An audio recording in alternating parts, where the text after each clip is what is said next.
Ginger. That's what you need. A mouthful of the good stuff and you'll see the back of any seasickness. Oh, thank you for your support, John. Don't suppose you actually brought any ginger? No, I don't get seasick. Terrific. Don't worry, Sherry. We've almost arrived at Cordona. I can see land through the porthole. So much for docking by tea time. The captain seemed more interested in his maids than in his maps. Oh, is Sherlock grumpy? Cheer up. We're back where we grew up. It's exciting. What's changed? What's the same? Ugh. I'm starting to question whether the weeks-long journey was worth it. Travelling all this way, enduring this indignity simply to visit a grave. Even if it is my mother's. Ah, that's just Mycroft's nonsense, still rattling around in your head. Try to forget what he said. I have. I believe it was that this is a performative farce, a feeble excuse to avoid responsibilities, and that there was nothing to be gained from it. You needed to do this. Enough of the self-pity and doubt. So we're a little late. What of it? We'll retire to the hotel and visit her in the morning. It'll be worth it. Thank you, John. And if you want to notify the captain's wife of his indiscretions, I will not stand in your way. Ah, at last. I'm quite ready to get off this cursed boat. Come on. We'll go together.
Hey, Sherry, come on, catch up. Yes, yes.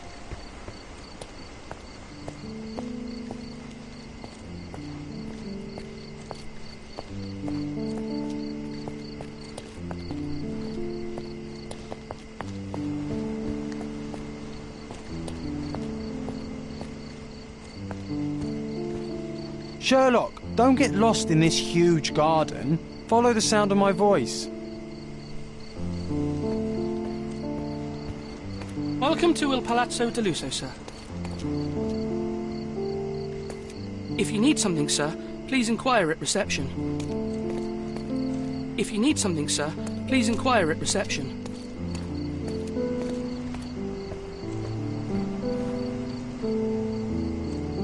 Sherlock, don't get lost in this huge garden. Follow the sound of my voice.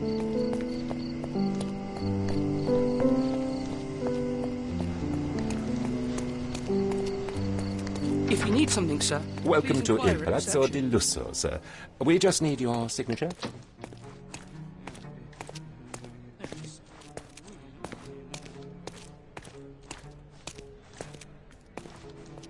Would you kindly sign these papers, sir?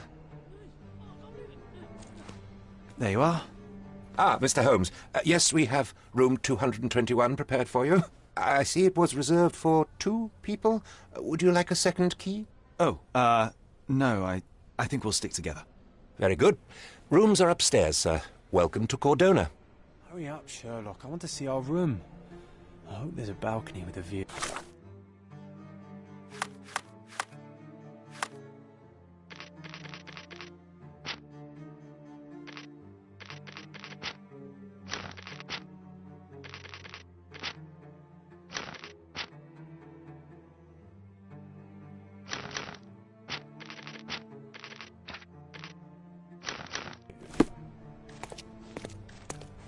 Hurry up, Sherlock. I want to see our room. I hope there's a balcony with a view.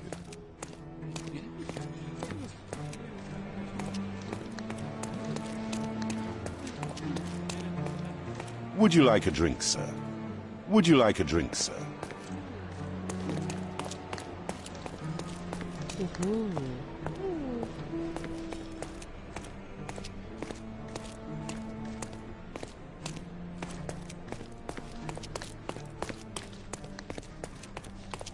I apologize, sir, but your room is not yet ready.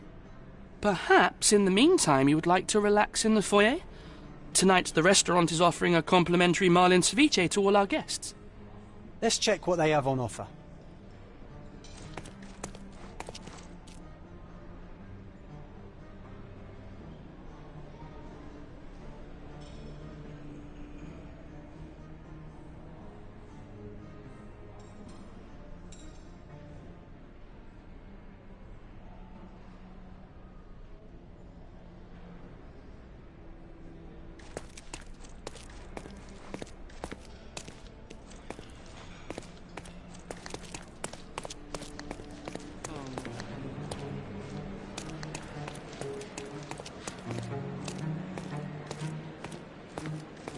If seafood's not to your taste, everyone loves Benedict's batch. Our poached eggs with hollandaise sauce.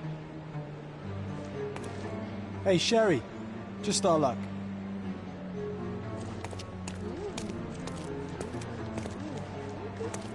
Hey, Sherry, just our luck.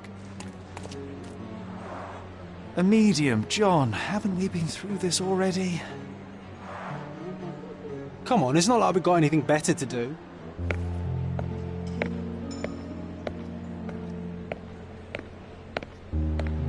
Excuse me, sir, but I believe Mr. Galich is conducting a séance at the moment.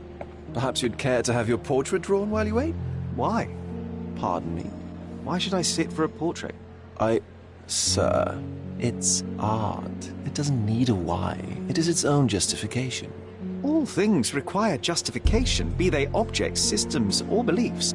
How about art as the lens through which we see the truth of the world? That's backward. Truth is not subjective and not complicated. It's just the truth. It either is or it isn't. You do not need a lens to see it, just an open mind. Ha! That seems rather close-minded.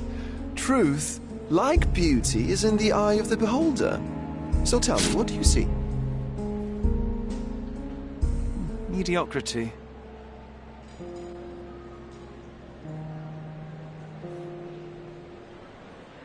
Come now, Sherry, what did he do to deserve that? The servant mentioned ceviche at the bar, Sherry. You should grab us some, and I'll find us a table. I'm starving. The servant mentioned ceviche at the bar, Sherry.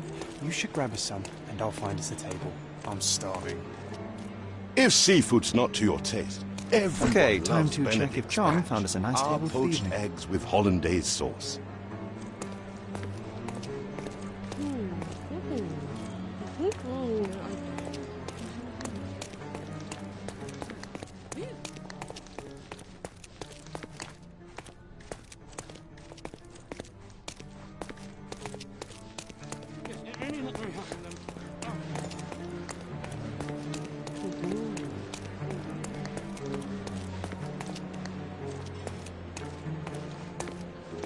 Sherry, I'm over here with my new Ursine companion.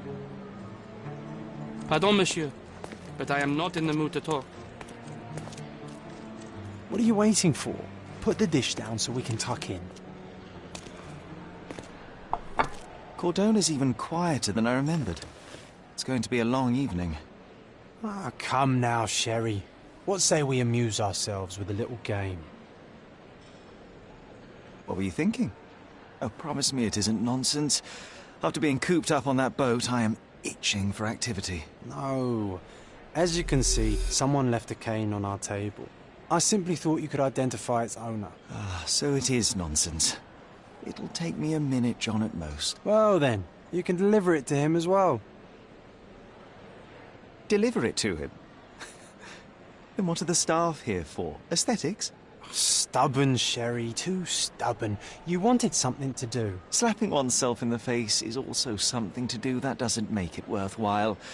But all right, let me take a look.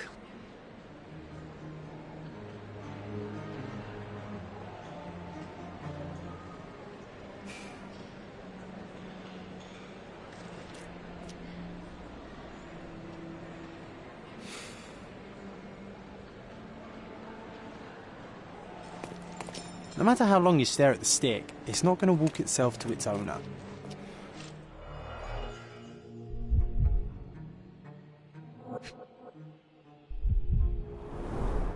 The hand grip is a head of a golden Javanese statue, probably stolen from a temple. The dents suggest it has been used as a bludgeon.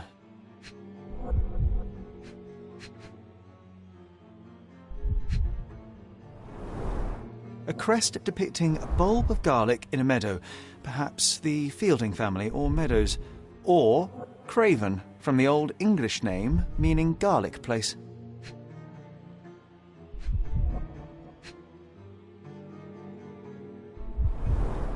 The cane is made of ebony, it's worn uncared for, and bears the scars of numerous hits.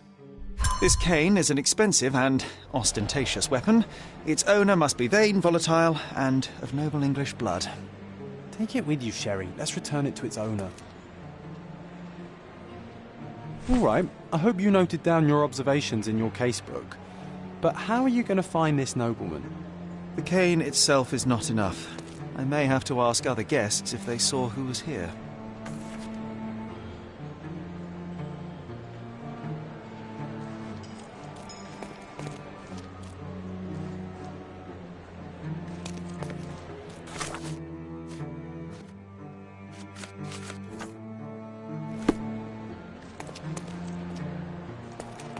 Pardon, monsieur, but I am not in the mood to talk.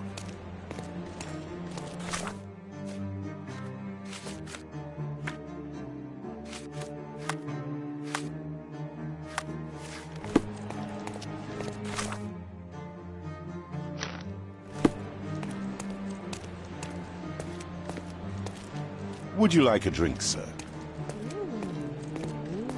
Excuse me, just one question. That's a question I can answer.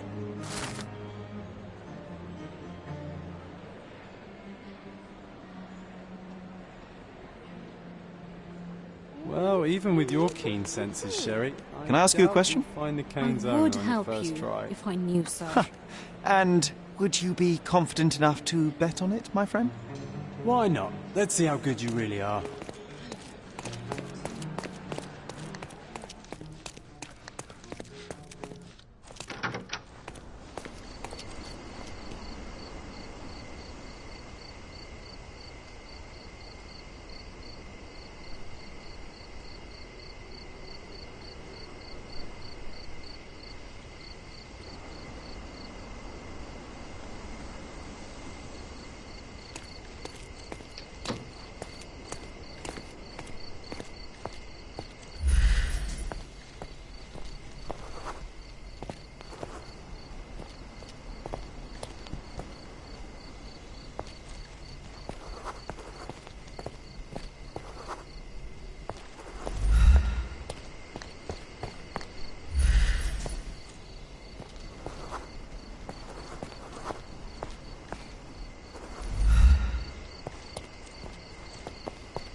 Could you help me? My dear fellow, you're talking to the right man.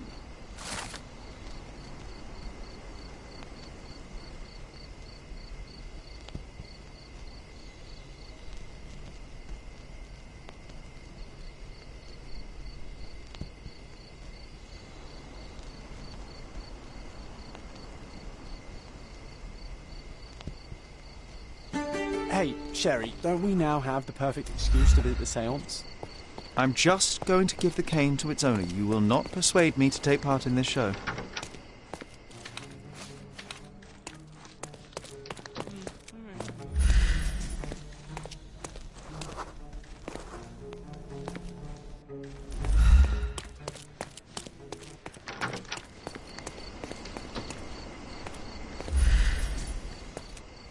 I didn't see the owner, Sherry, so I can't help you find him.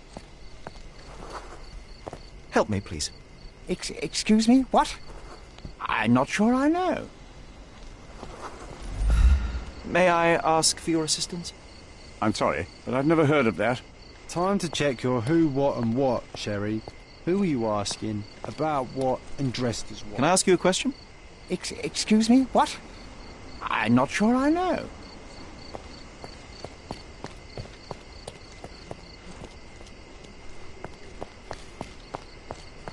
May I ask for your assistance? I'm sorry, but I've never heard of that. Oh, I am bored. Call me when you find the Do you know answer. anything about this? Excuse me? What?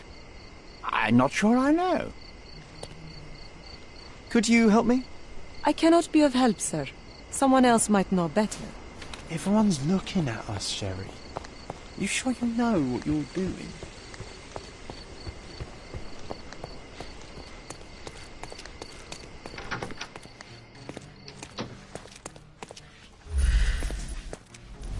Can I ask you a question? Don't be angry, sir, but I truly don't know.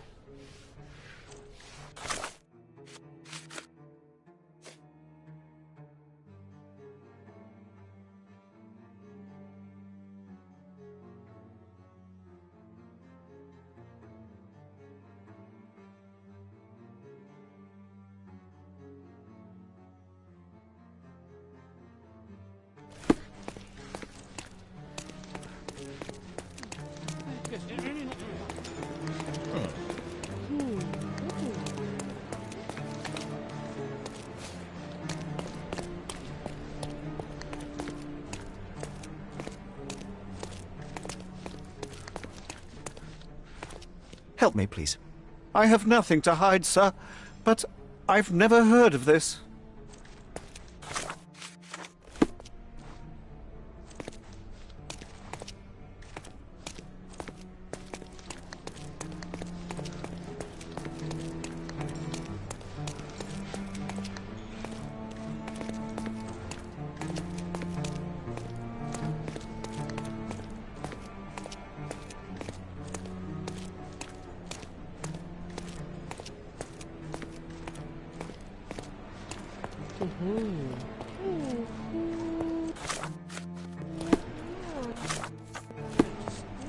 Are you able to help me? I can't help you with that, sir.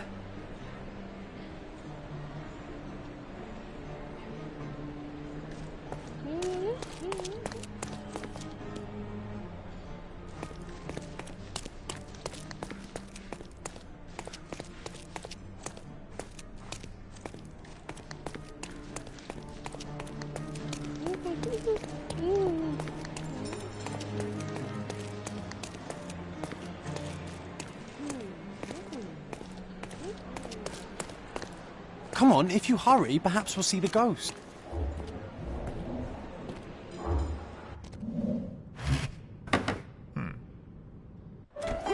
This hotel, this island, it's full of thieves.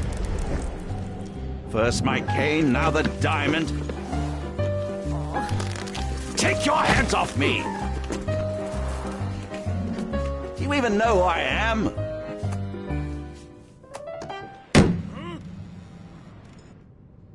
Hey, boy! That's my cane! I get that a lot. It's a very common design. What? No, that's a custom-made... A joke. A joke. It was left at my table in the restaurant. I thought it deserved to be returned. Well, I'll be... It is rare to encounter a straight-fingered true penny these days. What a gentleman. But I must ask, how did you know I was the rightful owner?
Simple deduction. Your cane told me everything I needed to know. I was after a strong middle-aged man with a keen interest in adventure, noble blood, and affection for strong drink. And if one were to go further, one may even be able to extrapolate your name from your heraldic symbol, Lord Craven. Marvellous. Simply marvellous. That's me, Lord Andrew Craven. You are the real medium. You hear that, Emma? Well, you found my cane. Perhaps you can locate my diamond, too. Yes, you should do it. It will be child's play for you, Mr. Holmes. And if a child can do it, then I'm sure the local police can suffice. The police? Why bother? I know this harlequin stole it. The only question is, where is it hidden? Fine. Give me my stick and I'll resolve the matter myself. This thief almost confessed after a single punch. I suspect a beating may result in answers of questionable veracity. Fine. I shall spare you and he the trouble if you first answer me this. You insist the medium robbed you during the séance. But what occurred exactly? It was a dirty trick. We were sitting here in the dark, chanting and holding hands, as expected. Then something began to appear from the medium, like a cloud or a bubble. The swindler called it ectoplasm. Ah, yes. Common in the spiritualist trade, and quite the spectacle. Indeed, perhaps too much. My beloved Emma screamed in horror, and I stood to defend her, attacking that cursed ghost. How brave. But my hand hit nothing. The medium jumped away from me, and Emma fainted. I lit the candle, and the diamond was gone.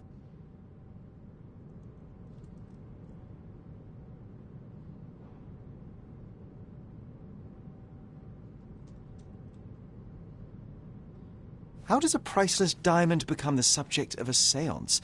It is an unusual accoutrement. Emma wished to speak with its former owners. My grandfather told us it belonged to a Rajah, an Indian king. So you were summoning long-dead Indian royalty, and, pray tell, you were expecting him to converse in English? To be frank, Mr. Holmes, I don't believe in ghosts. But Emma was fascinated by the idea of meeting a real king, even a dead one. Well, a crown is a crown. Can you describe the stone itself? A yellow diamond, not less than 100 carats, and perfectly egg-shaped. There is not another like it. Stay here, and don't touch anything. I'm going to investigate further. Don't fret, I'll be keeping a close eye on this thief.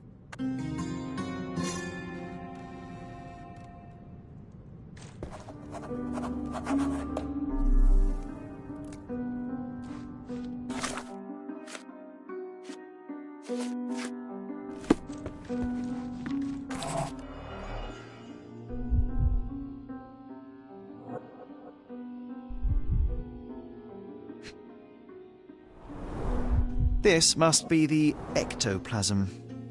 Too bad there's not enough for a proper chemical analysis. Ectoplasm.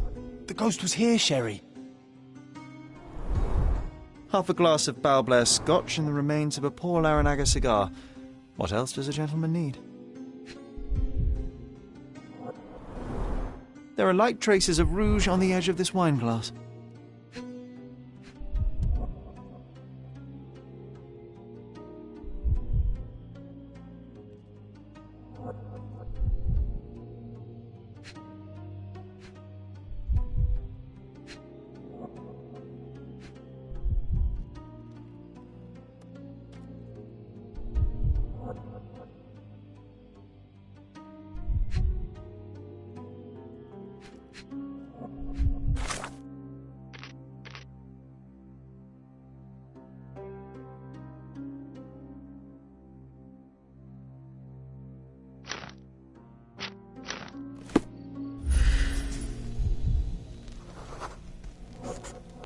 The diamond was placed on the table so that all participants could reach it.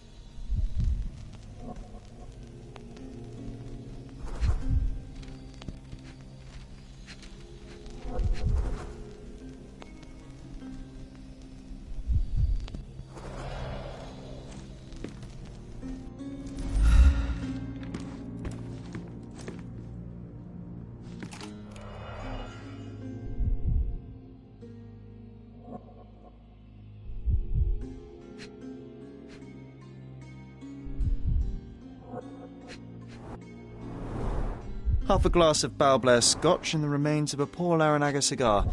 What else does a gentleman need?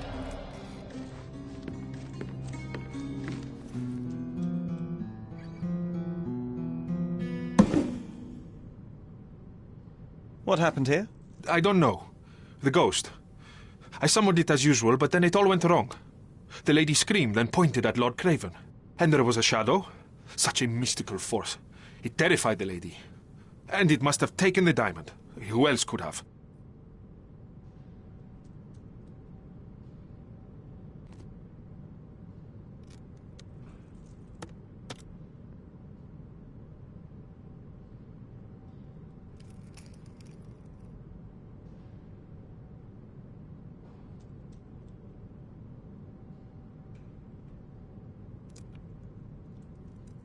I will investigate, and the culprit will be identified. But the stubborn brute Lord Craven blames me right now.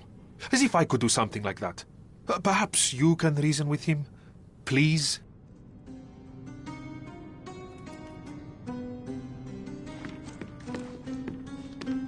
Thank you for helping us resolve the situation, sir. Ooh, I love the ambience. Nice and creepy. Find the stone, Mr. Holmes, and quickly. Pale skin, quickened pulse, unsteady breathing. She's barely conscious. The feebleness of women. Really, Sherry? Poor thing.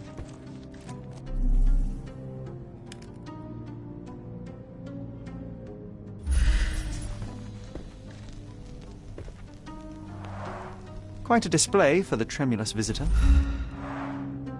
How can you not love this stuff, Sherry? It adds so much atmosphere to the room. Was this covered on purpose? Of course. It is very dangerous to leave a mirror exposed during a séance. The spirits may become enraged. Or someone may notice the trick they should not see.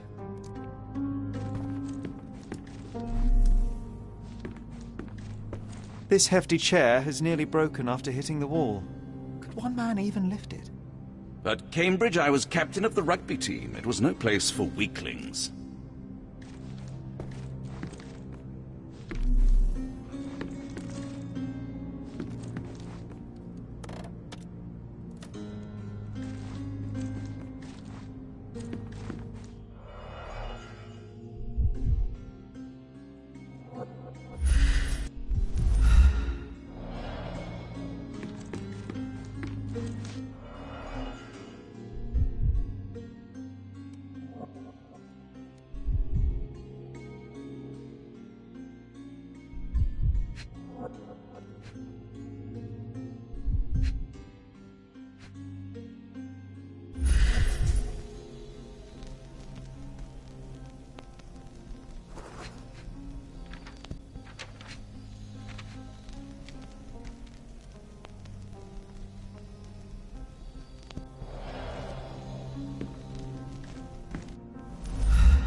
This must be the ectoplasm.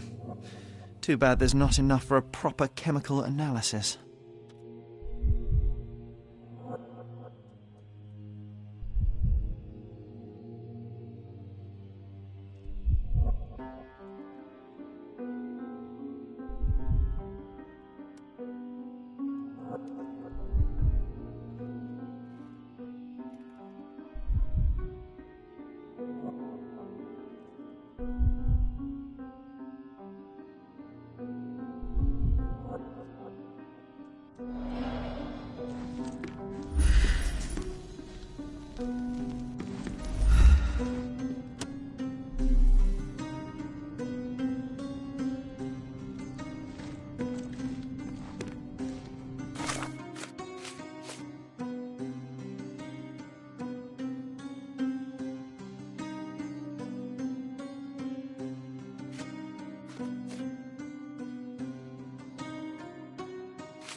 Pale skin, quickened pulse, unsteady breathing.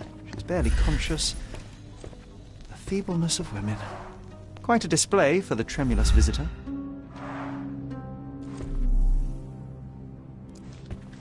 I wonder what this mirror could have witnessed. Quite a display for the tremulous visitor. I wonder what this mirror could have witnessed.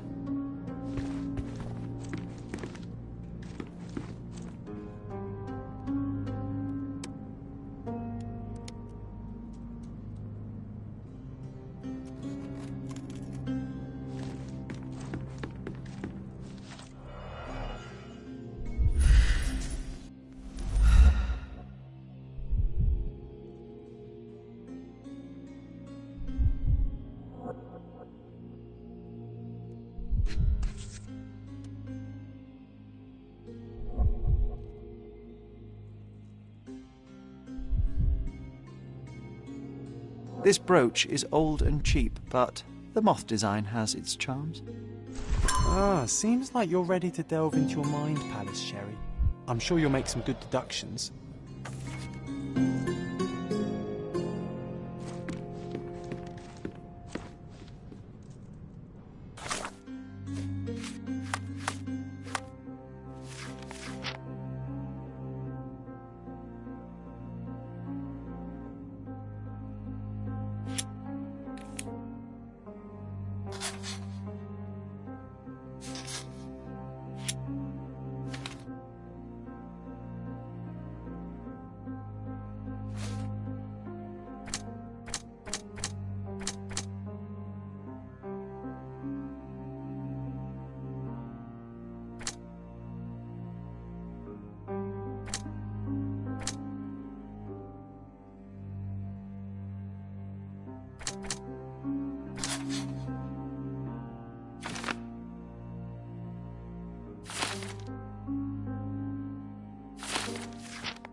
It seems there may have been an unexpected visitor outside the window. Ah, I hope it was the ghost of the Raja.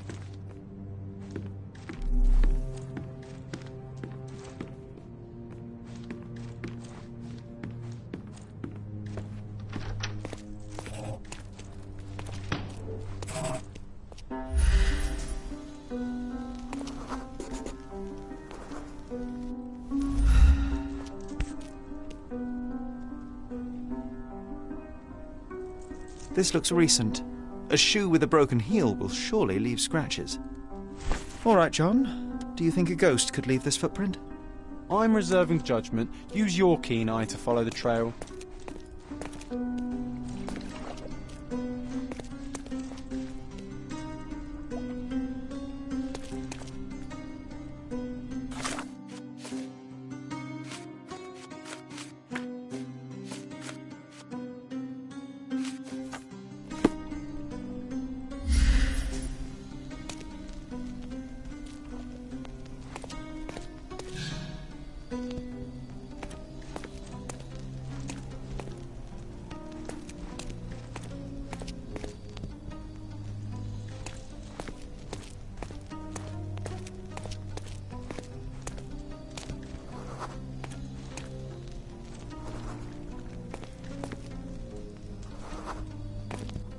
Help me, please.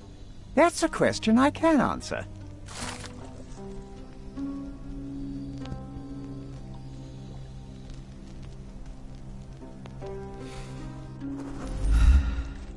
May I ask for your assistance? Excuse me? What? I'm not sure I know.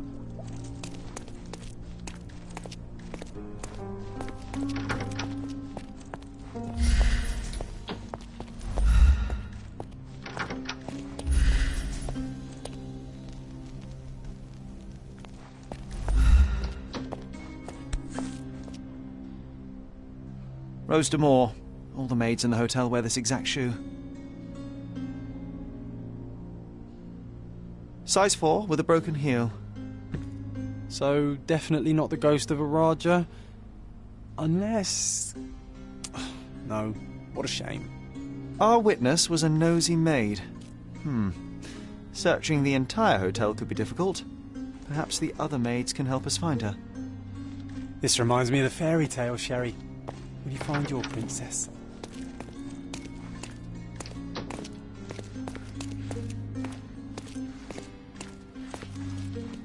Is this familiar to you? Oh, yes. I can tell you everything, sir.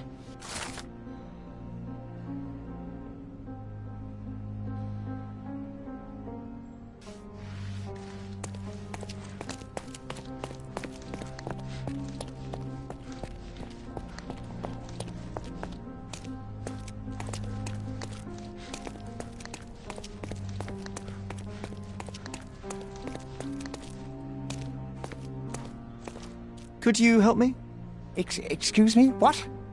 I'm not sure I know.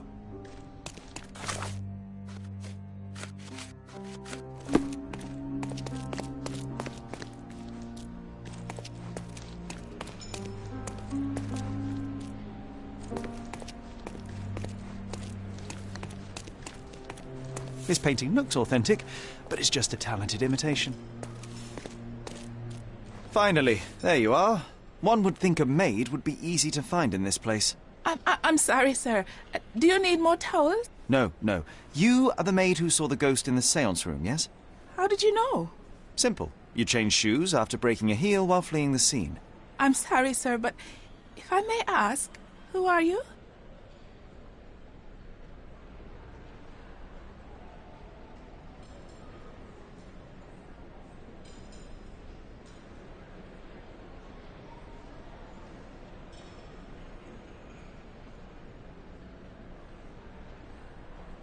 A precious diamond was stolen during the séance.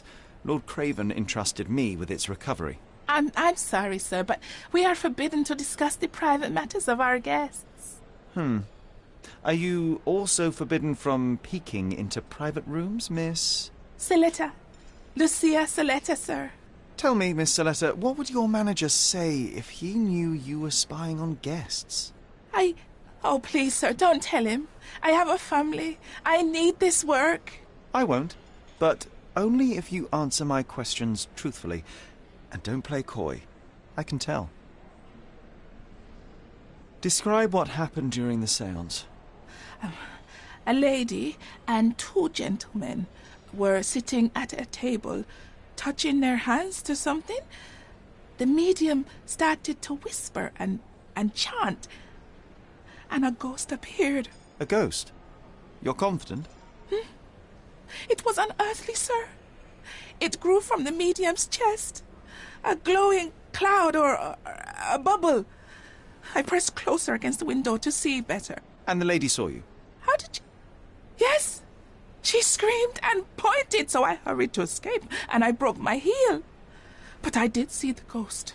A sickly, evil thing. And that's all you can tell me? Did you see any of what happened next? The medium, Mr. Galici, he was doing something with the ghost. He grabbed at it like he was trying to catch it. And then I ran.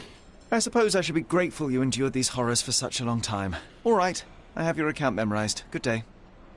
Oh, you scared the poor girl, Sherry. Did she really deserve that? We all got what we wanted. She talked. I stay silent. Oh, let's get back to the crime scene. I always love seeing you explain simple things to simpletons. Oh, let's get back to the crime scene. I always love seeing you explain simple things to simpletons.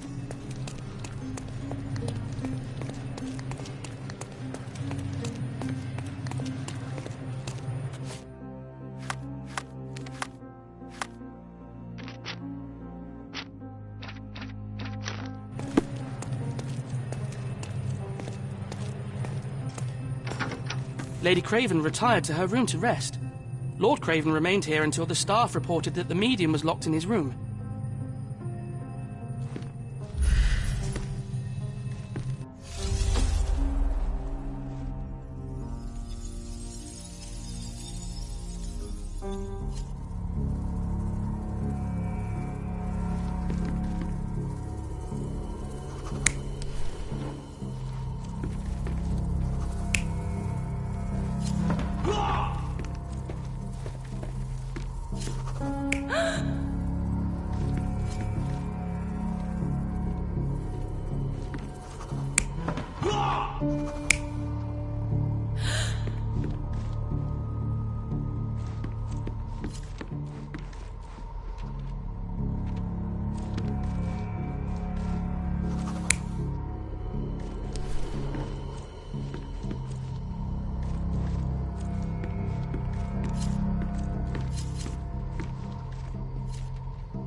It all began when the lady screamed and pointed at the window.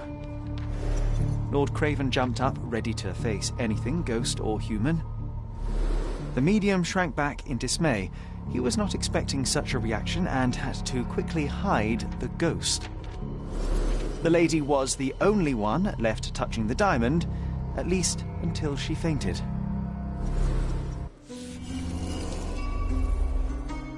Amazing! It's like you saw it with your own eyes, sir. Oh, I forgot that you were here. I guess I should discuss all of this with Lady Craven. The Cravens are upstairs in room 226. It is one of our finest suites. If the lady was touching a diamond, then she would have felt the ghost take it. What do you think it felt like, Sherry? A jellyfish?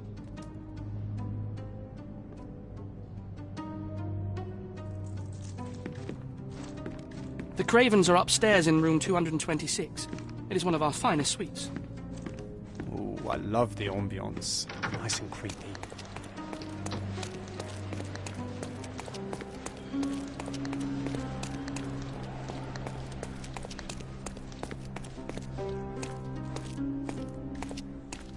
Could you help me? Don't take it personally, sir. But I know nothing about this.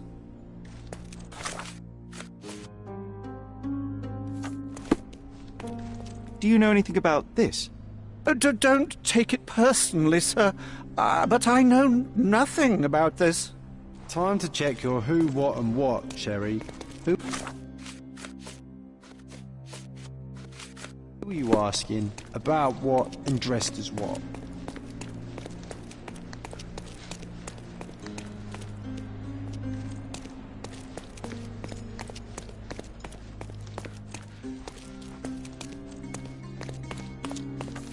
Lady Craven is not who she...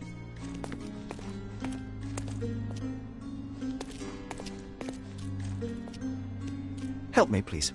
I would never refuse a nobleman, but I know nothing, sir.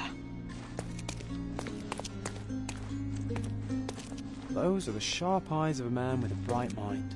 Almost like mine. Lady Craven is not who she seems.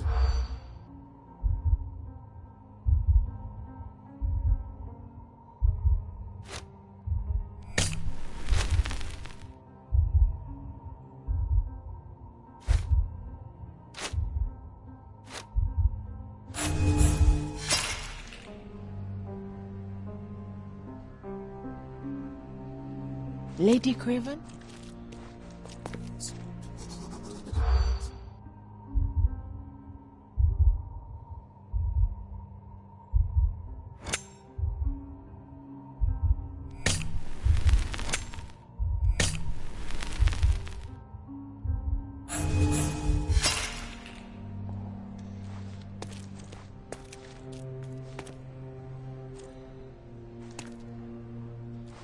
Lady Craven is not who she seems.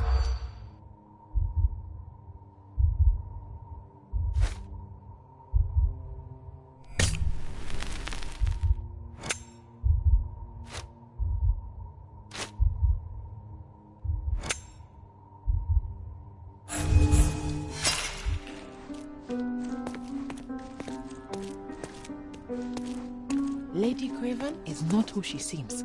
Remember her behavior in the hall?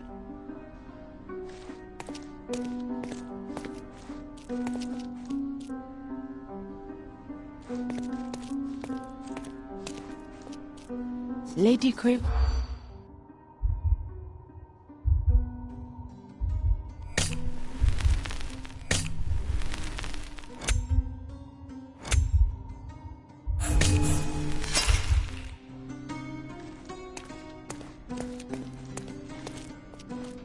Lady Craven is not.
You're here, at last. I didn't do that. I swear, I found her this way. Well, I did have some questions for her, but it seems I've arrived too late.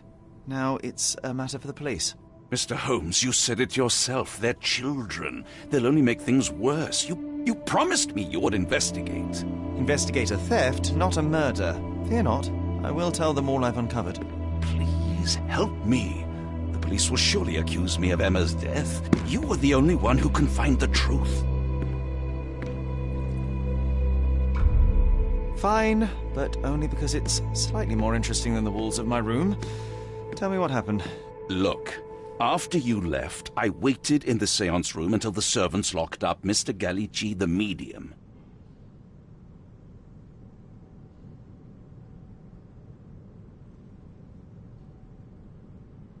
And was your mistress there too? Oh, so you know? I suppose I shouldn't be surprised.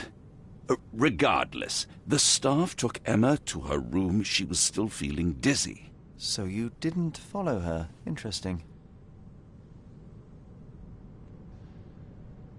Where did you go instead? To the bar. It had been almost an hour. I see. And how long did you stay? I partook of a well-earned whiskey or two before retiring upstairs. Ask anyone there. Is Mr. Gallici still being held? And where did the servants secure him? He's in room 225. But that pigeon-livered man at the reception desk refused to give me the key. Well, I will have to visit reception myself then. Perhaps he will listen to reason. Now we arrive at the tragedy at hand. So what transpired after your detour to the bar? I headed up to my room to find Emma on the bed. I didn't pay her much attention at first. I was still preoccupied with that damned medium. But when I realized she was silent, I drew closer and discovered she was dead. What's more, the diamond lay right there beside her. Oh, well, that is splendid news. Splendid? The return of the diamond will be cold comfort if I live out my days in a jail cell. You must help me. Let me see what I can find. Barely an hour has passed and you already have yourself a murder mystery, Sherlock. Why am I not surprised?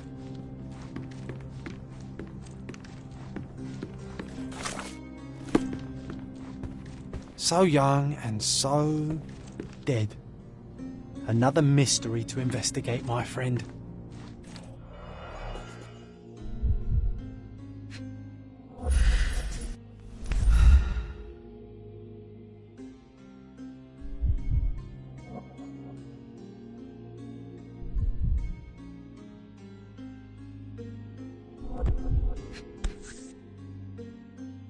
This must be the missing diamond. A tremendous specimen, now forever tainted.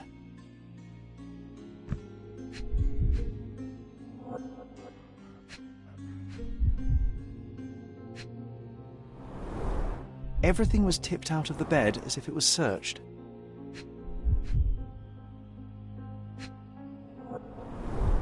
Strangled with bare hands, judging by the bruises. You think she stole the stone? It's certainly possible, but we won't get her confession now. Well, there is a professional medium right next door. Do something about it, Holmes. I did not do it. You know that.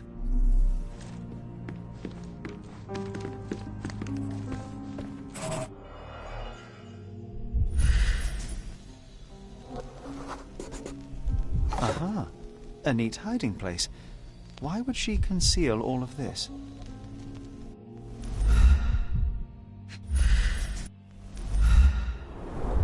Several £1,000s, that's quite a fortune.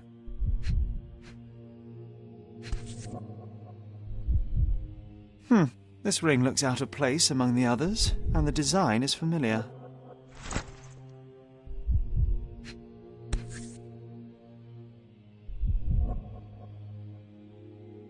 Virtus audacta sapit, courage tastes bold.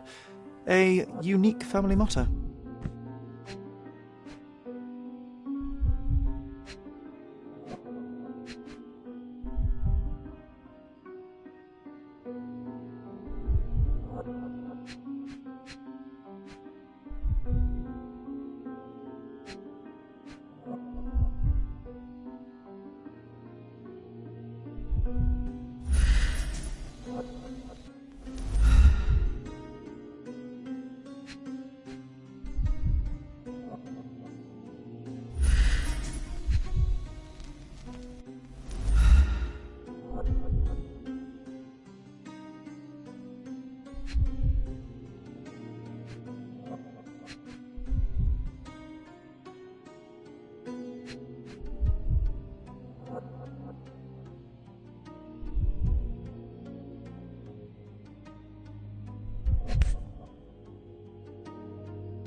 Virtus or Dac...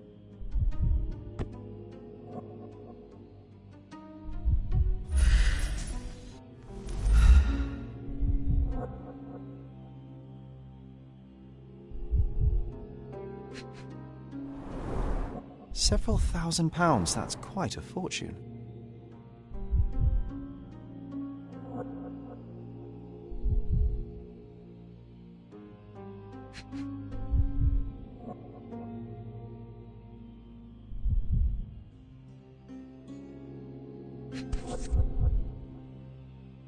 Virtus or Dac...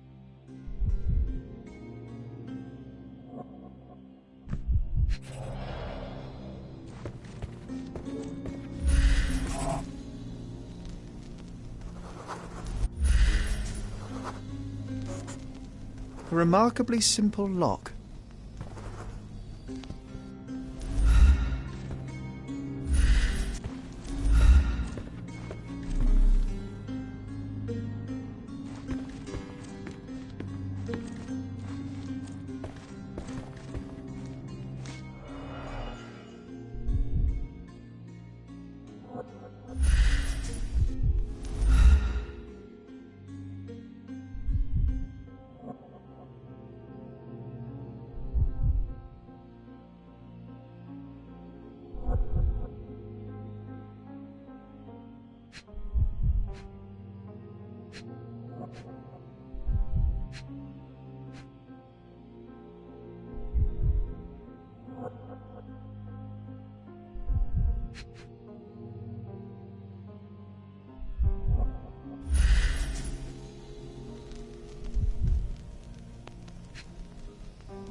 This must be the missing diamond.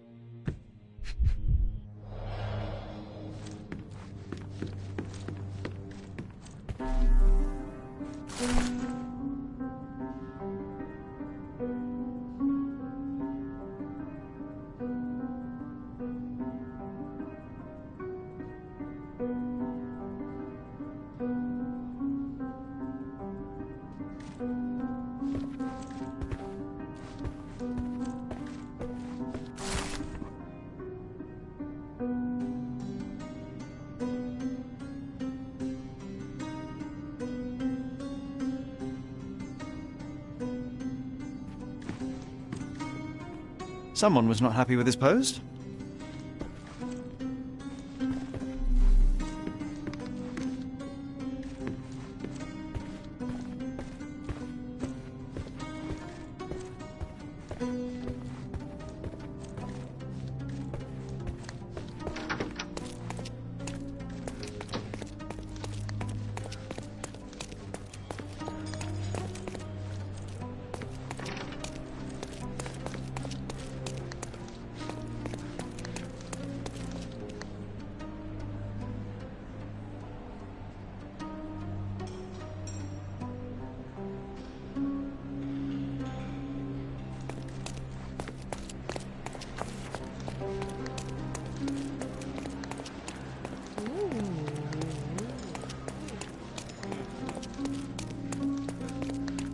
Give me the key to Luca Galici's room. I need to talk to him about the events of the séance. I suppose you are an impartial outsider. All right, but please do not give it to Lord Craven. We do not want to see our reputation damaged further. Awkward. They still don't know what a nasty surprise awaits upstairs. Hush! No need to cause another ruckus. The last thing we want is the police to come meddling.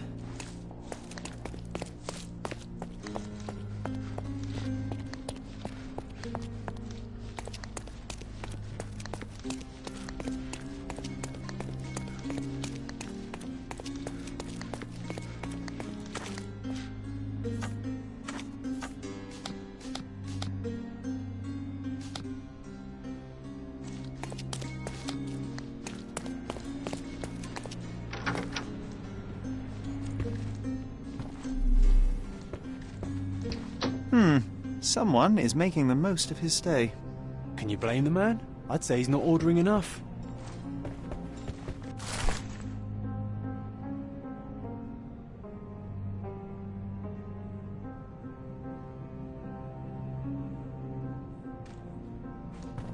A familiar substance. It's the ectoplasm that stained the seance table, but this time there's enough for analysis.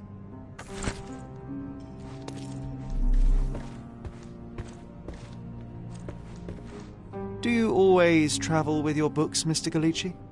I do. In my line of work, one needs resources available to help deal with the unpredictable and unworldly. You always take me to the best of places, Sherry.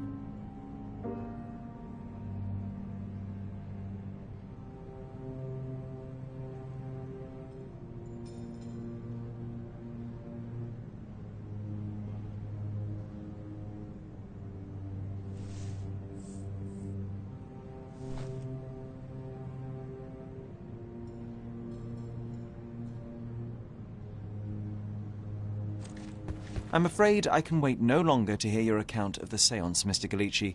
So please, tell me what you saw. Lady Craven wanted to meet the spirit of the Raja. My conjuration was successful. Perhaps even too successful. I am sure the spirit was the only one who could have taken the diamond. Lord Craven needs to leave me alone.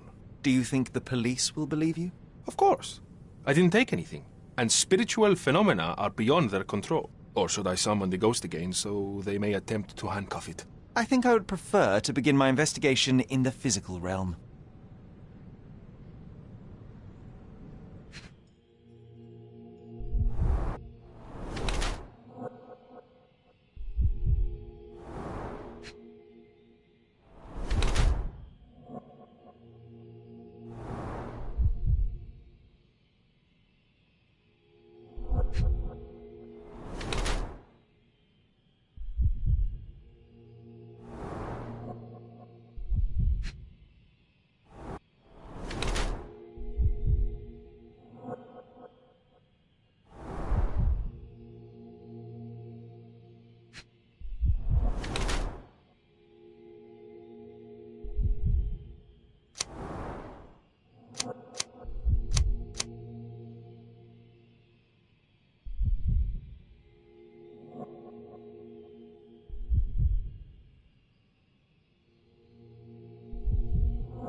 I have shocking news that changes your situation entirely. Oh, no, wait.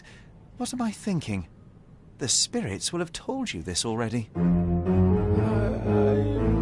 not in the necessary state for summoning. The spirits prefer clarity of mind and soul. Please, tell me. Lady Craven died in the very next room while you were in here. Did you not hear anything? What? How? In fact, I did hear noises. That Craven is a very loud man. But I never thought he would do that to his wife. Well, you claim to be a medium. Perhaps you could ask her spirit why. What? No, it's too dangerous. Oh well, at least I can make the dead talk. Those scratches on your hands look rather painful. What happened to you? It was those savage servants. They were so rough bringing me here as if I was trying to escape. When I'm free, I'll demand compensation.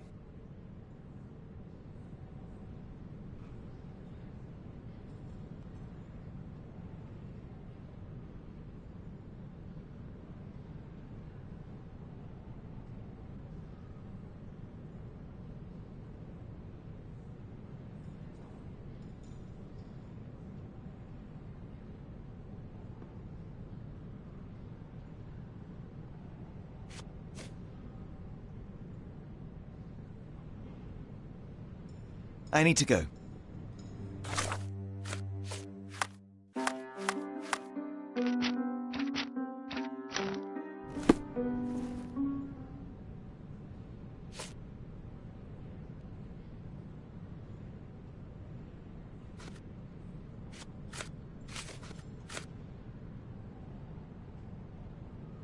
The spirits are silent, and so am I. Sorry, that's beyond my expertise. This object simply isn't resonating with me.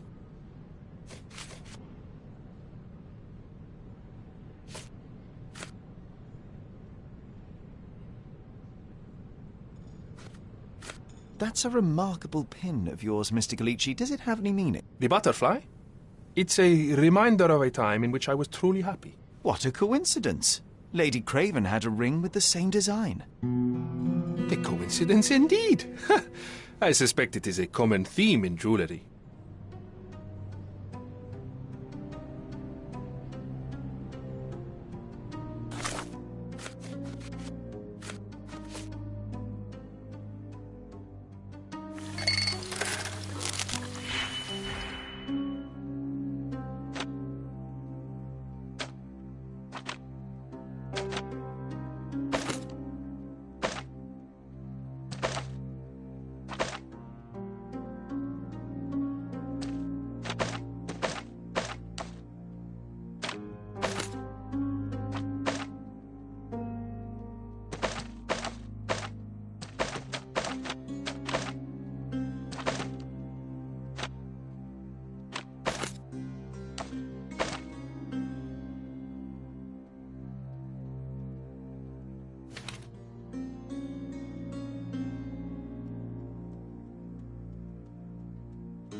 My faith in this medium has burst, just like a rubber balloon.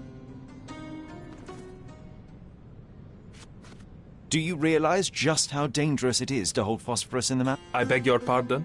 I'll bet it makes your rubber balloons glow impressively in the dark, but you'll regret it when the hypertension and vomiting sets in. You mock my talents, sir. You shouldn't be so flippant about things beyond your earthly understanding. How ignorant one must be to compare a spirit's ectoplasm with balloons. It was merely a word of caution. We both know how match factory workers look after several years on the job.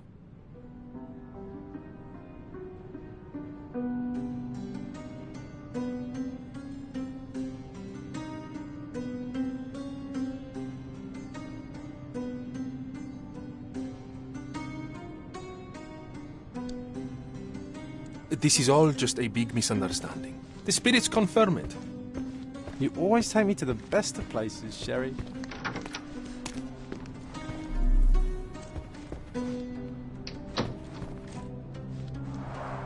Tools and accessories for masterful prestidigitation. Or weapons and defences against visitors from the great beyond.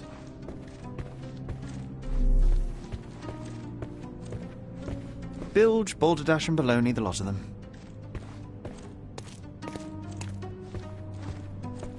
This is all just a big misunderstanding. The spirits confirm it.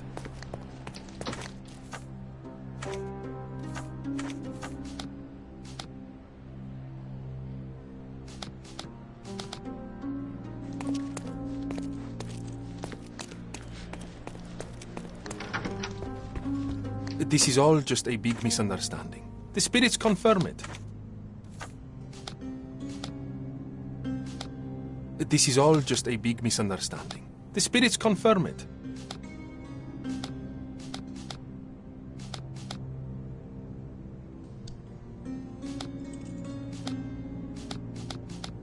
This is all just a big misunderstanding. The spirits confirm it.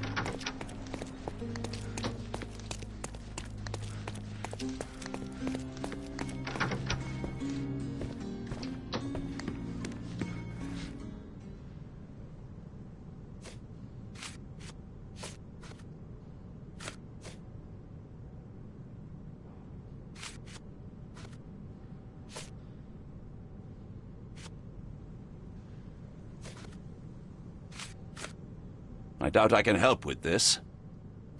I doubt I can help with this.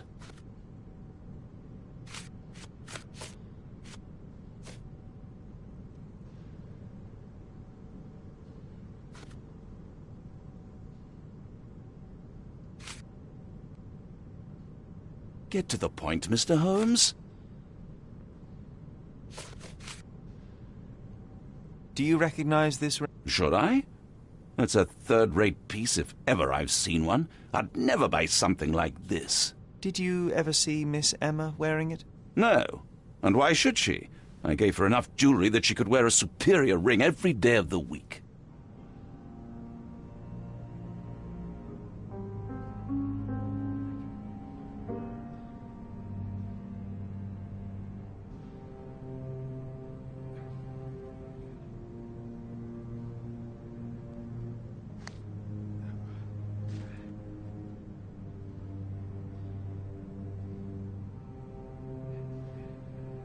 Do something about it, Holmes. I did not do it. You know that.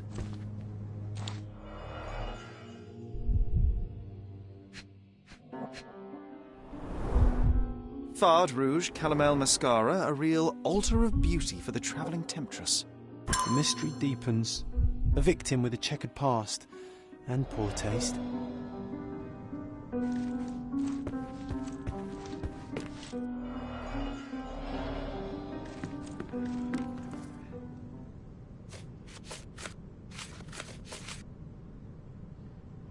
I found these jewels secreted away. Are you familiar with them? Ah, it cannot be so.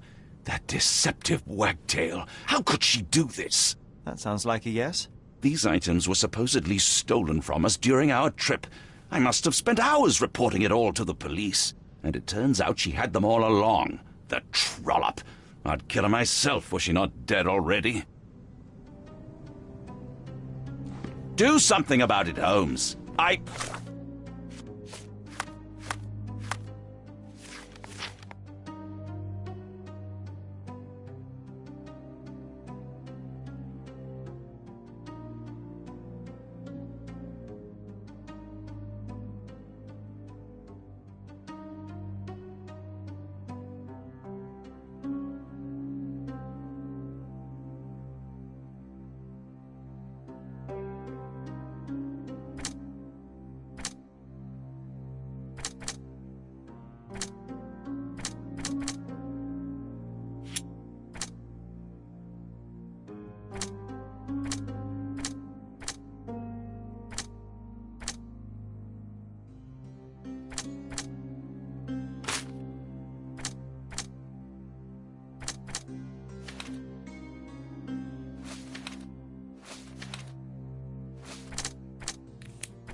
I did not do it.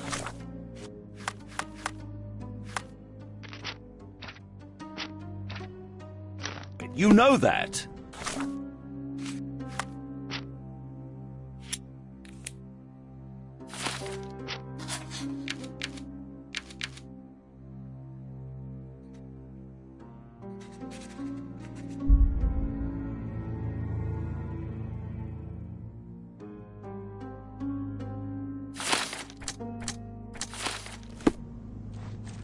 Do something about it, Holmes. I did not do it. You know that.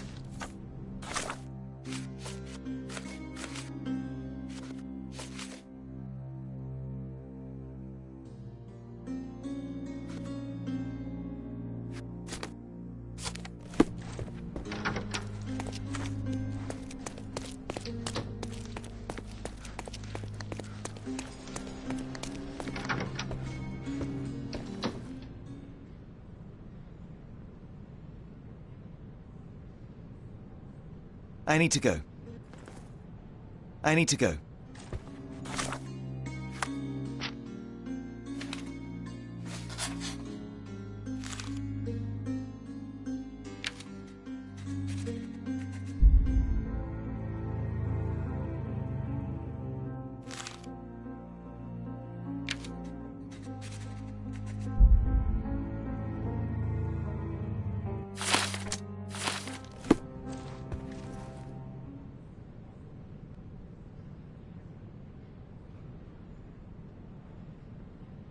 I need to go.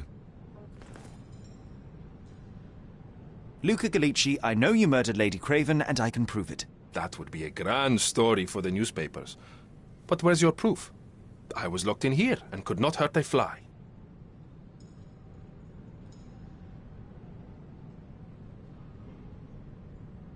Yes, the locked room. Good of you to mention it. I inspected the door between the rooms, and the lock on it is piteous. You could open it with a penknife. So I am now a burglar, as well as a thief and a murderer? As for the motive, it's obvious that you deduced that Lady Craven was the real thief. Of course, it helped that this was not your first encounter with Miss Emma. I don't know what you're talking about. How on earth can you believe this? I think the police will easily find the proof when they browse their archives. Your wrists are bloodied, and there's no way a servant's manhandling could cause such an injury. It was Lady Craven as you strangled her. You are fantasizing, Mr. Holmes. It is done, Luca. You will be arrested. Your best strategy now is to confess and hope your reasons were justified.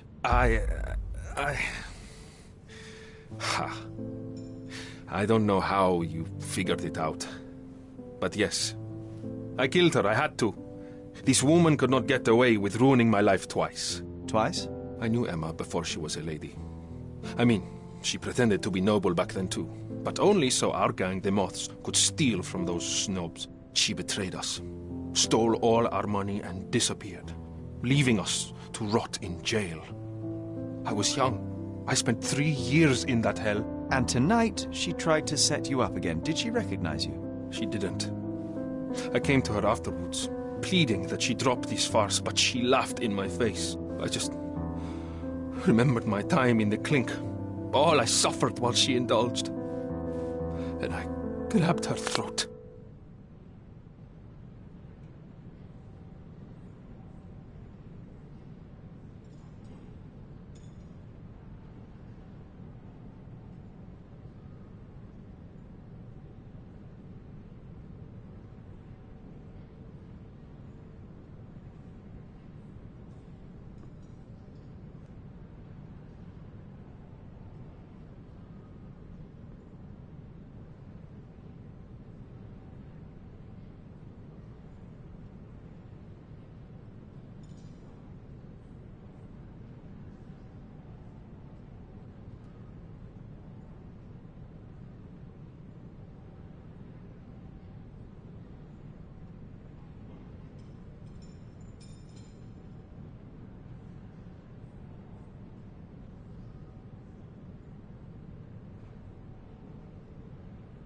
You already suffered at Miss Emma's hands once. I'm not convinced you deserve to suffer again. I can't help but notice the window latch seems faulty. Perhaps I should leave you here alone and fetch someone. I'm afraid it may take me some time. Oh, thank you. Thank you.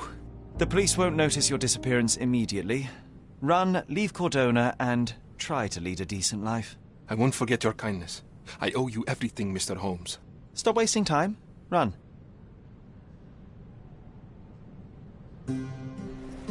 Open the door, Mr. Galici. Don't make it worse.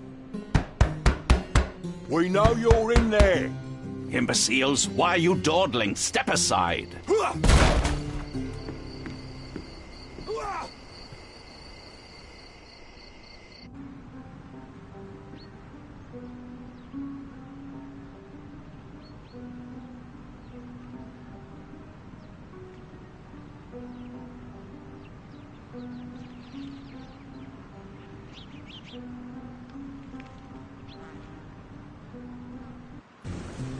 That was too much fun, Sherry. I'm buzzing. Buzzing. Wasn't it fun? A woman died, John. I was too slow to the truth, too hesitant to intervene. How can you... Oh, lighten up. Those people made their choices. If you swan about with a diamond in your pocket, that's what happens. Wealth is a weakness. So we must blame those who covet it. With enough money on the line, Sherlock, a man will do just about anything. Even murder. And then we get to solve it. I suspect you perhaps cannot grasp the true horrors of mortality, John. Oi, I am aware of my perilous existence, thank you very much. I must admit, even if the outcome of the adventure was imperfect, there was some pleasure to be had in the puzzle.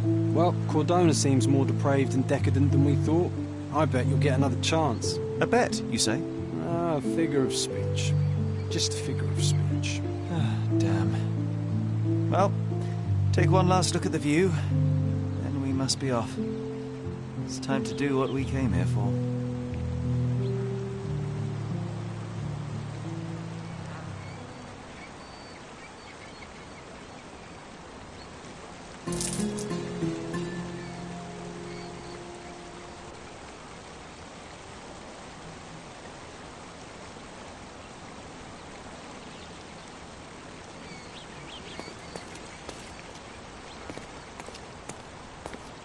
Sherry, I forbid you to spend another night here. The hotel's reputation won't survive a second investigation.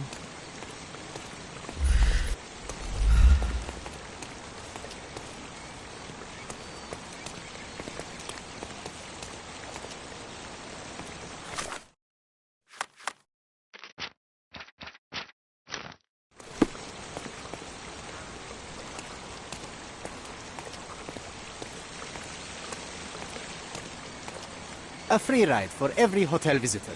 Just tell me where to go.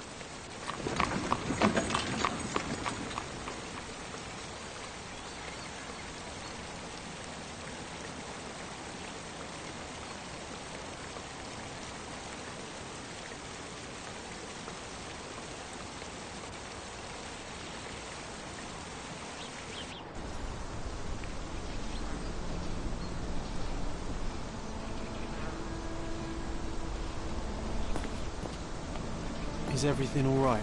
If you don't feel up to it, I won't tell anyone. It's just a goodbye, John. It won't be difficult. I've already come to terms with my mother's passing.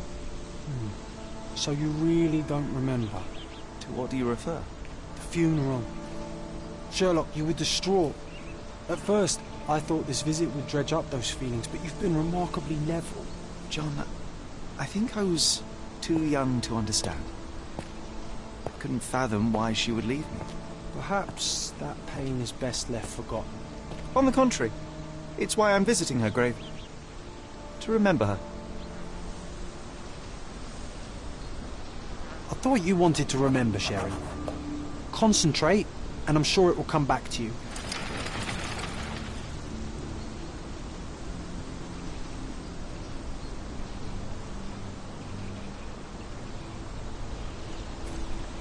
I thought you wanted to remember, Sherry. Concentrate, and I'm sure it will come back to you.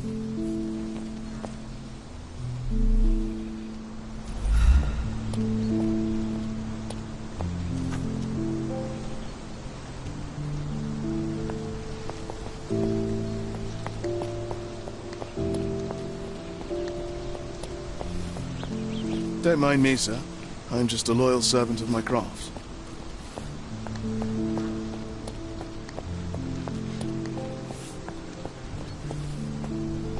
Could you help me? It's funny when someone like you asks someone like me for help.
May I ask you something?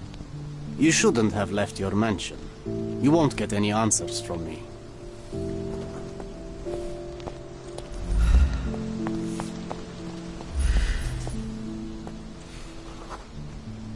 Could you help me? Don't be angry with me, sir, but I don't know. This isn't working. You might need a different tack.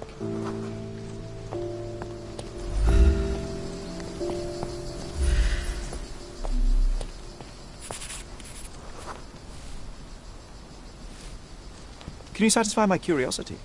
Your money doesn't impress me.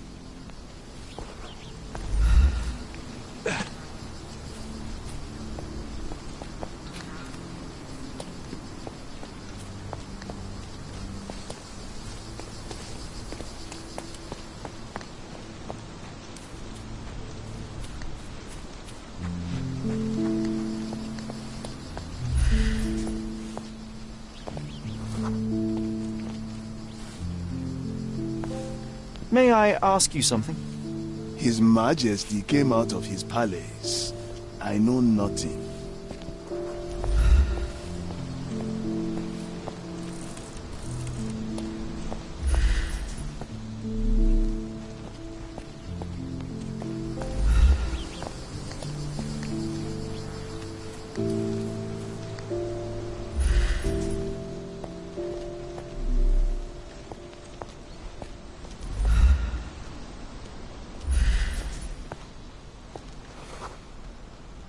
Can you satisfy my curiosity? Doesn't remind me of anything. Someone else can help better, sir.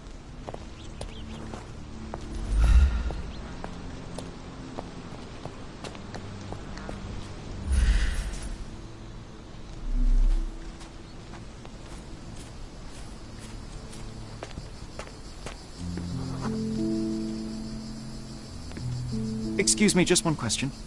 I don't think I'm rich enough to talk to you, sir.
May I ask for your assistance? His Majesty came out of his palace. I know nothing.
Help me, please. A man like you should not speak to a man like me. Is this familiar to you? I rather bite a snake than talk to you. Oh, I am bored. Call me when you find the answer.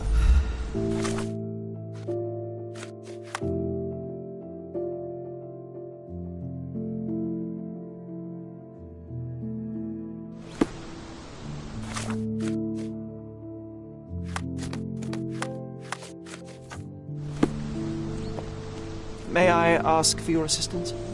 I rather bite a snake than talk to you.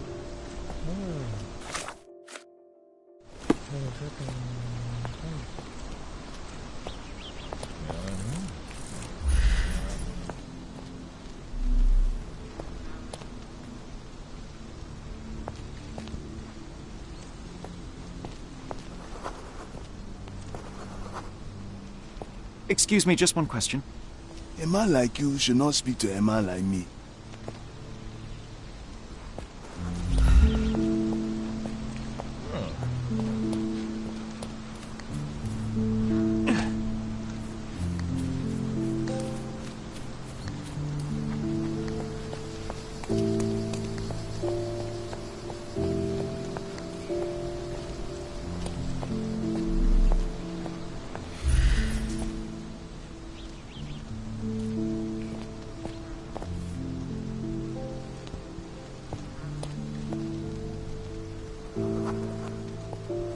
Do you know anything about this? Doesn't remind me of anything. Someone else can help better, sir.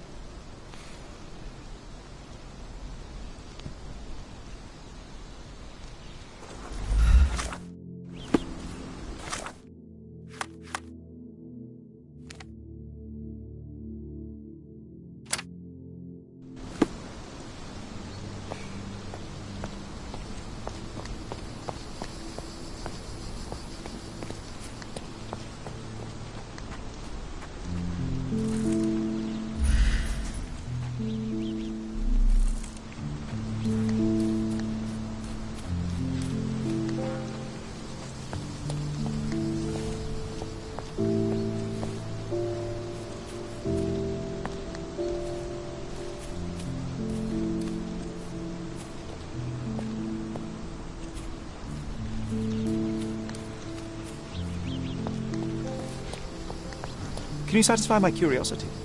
Your money doesn't impress me.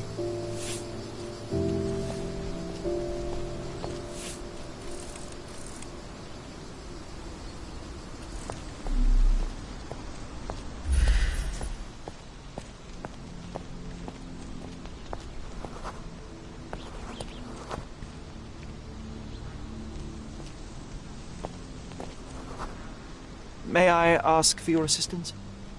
So you think if we have money, we should bow to your whims? No, sir.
May I ask you something?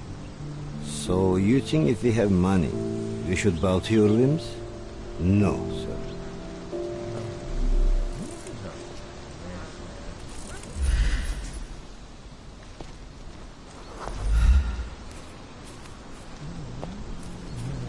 Excuse me, just one question.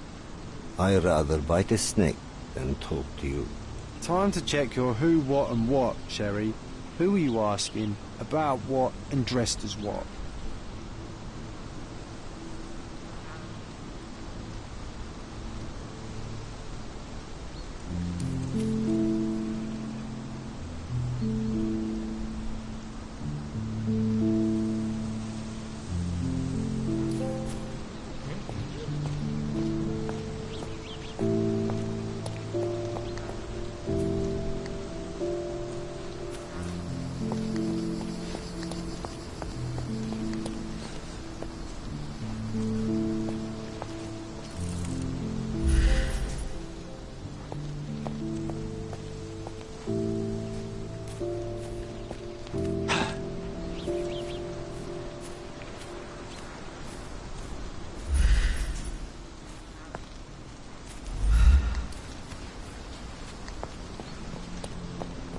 Can I ask you a question? Your money doesn't impress me. Could you help me? A man like you should not speak to a man like me. Oh, I am bored. Call me when...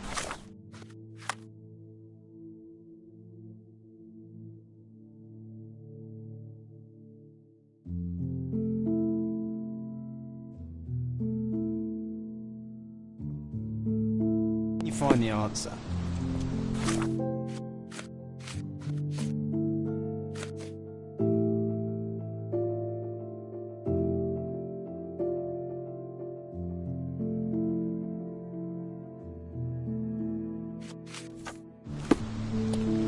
Help me, please.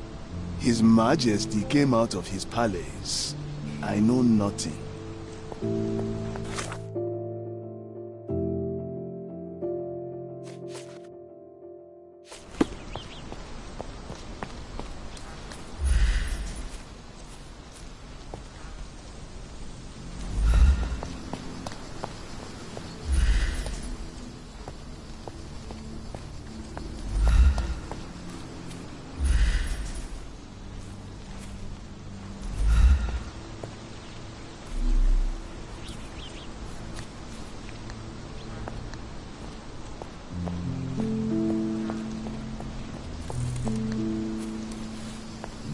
Are you able to help me? His Majesty came out of his palace. I know nothing.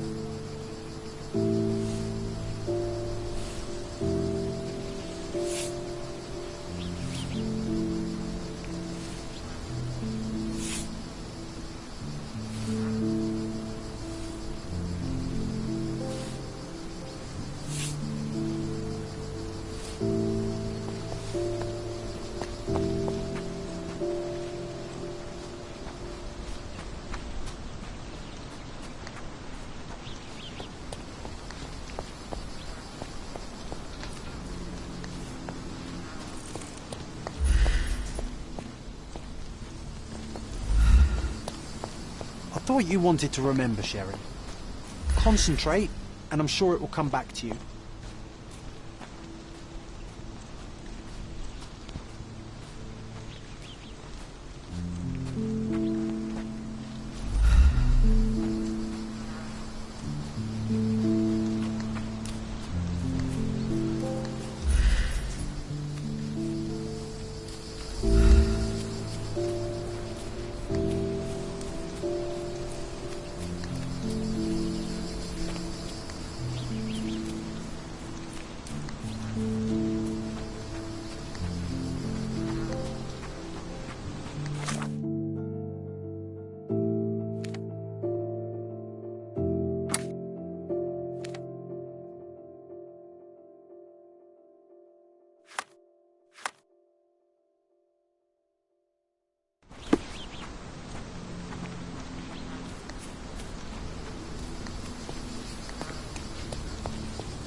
Are you able to help me?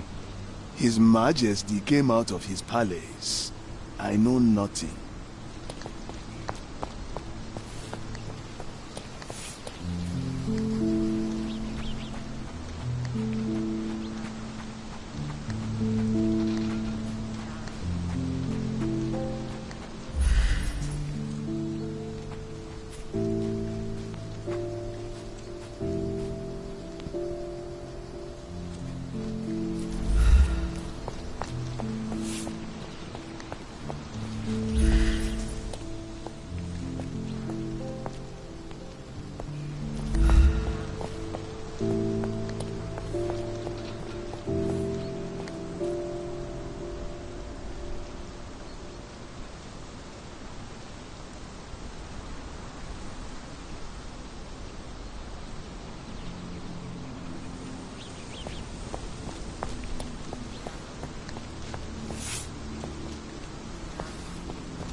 I thought you wanted to remember, Sherry.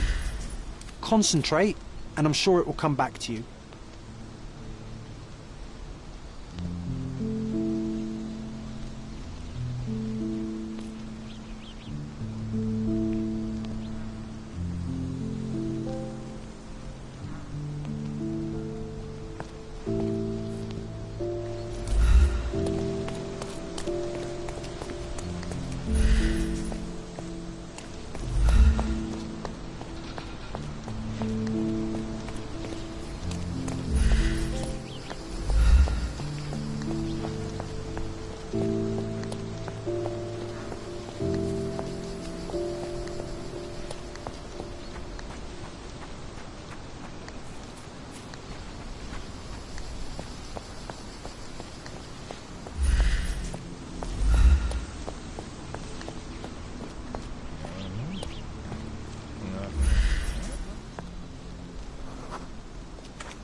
May I ask for your assistance?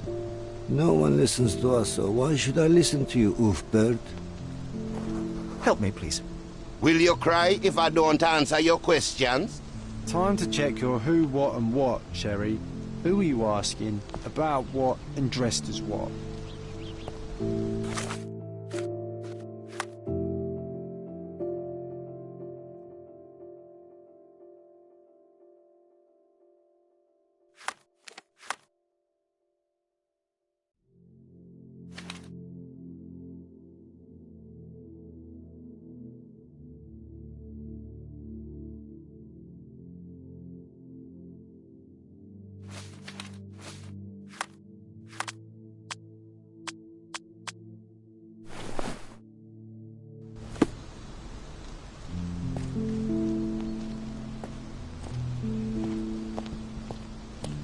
Can I ask you a question? Money can't answer your questions. Eh? Live with it.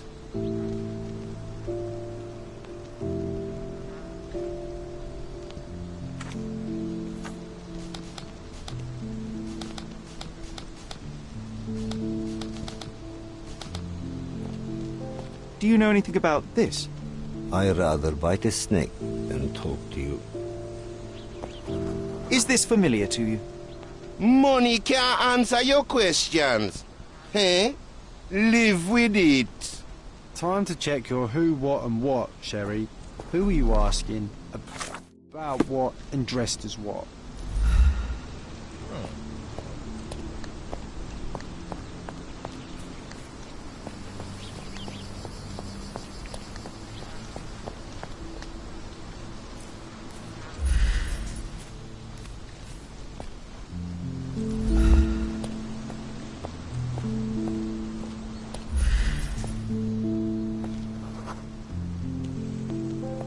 Are you able to help me? A man like you should not speak to a man like me.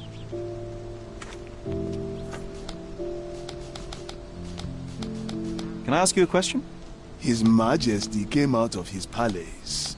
I know nothing. Are you able to help me? His Majesty came out of his palace. I know nothing.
Could you help me? No one listens to us, so why should I listen to you, oofbird?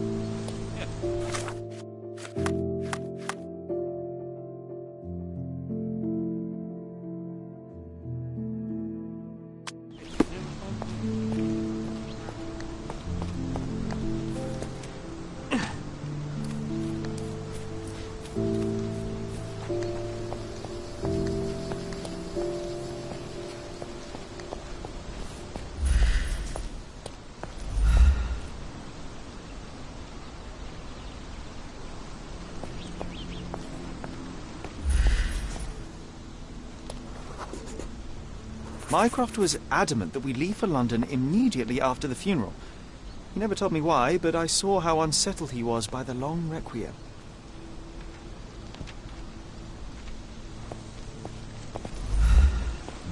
I thought you wanted to remember, Sherry. Concentrate, and I'm sure it will come back to you. The service was sparsely attended. Though my parents were buried separately, the pastor said they're united in heaven. I didn't believe him even then.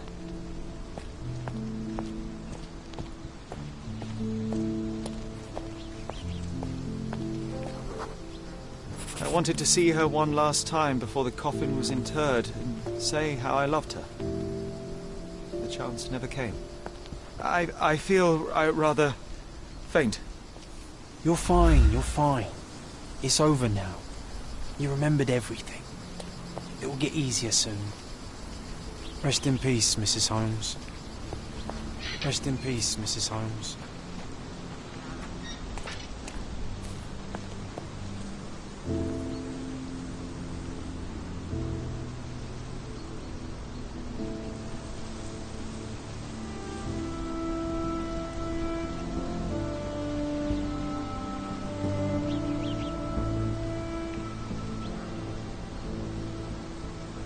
A pocket watch? It seems familiar, John. Why is it here?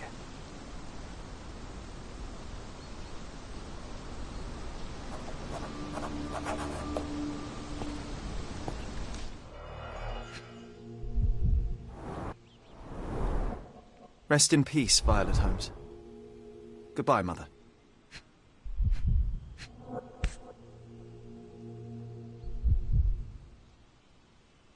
This watch was a gift. My mother's initials are engraved on it. The piece is in good condition. It must have been placed here only recently.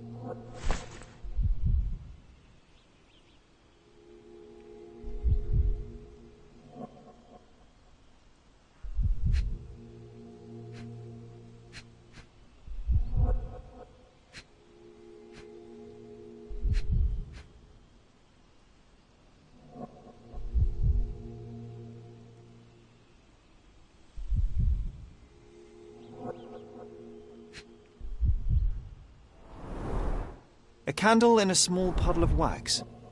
It cannot have been lit for more than half an hour. Is this really how you want to spend this time? This is my mother's pocket watch, John. Who put it here and why? Are you not in the slightest bit interested?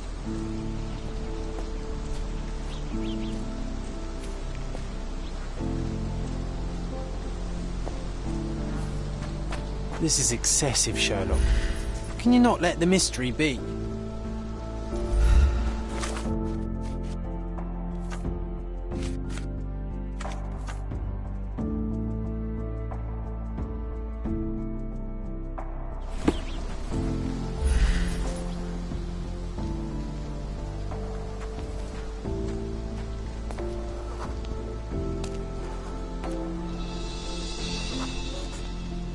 A man in fashionable shoes stood near the tomb. The size of the prints suggests he is approximately 5.5 feet tall.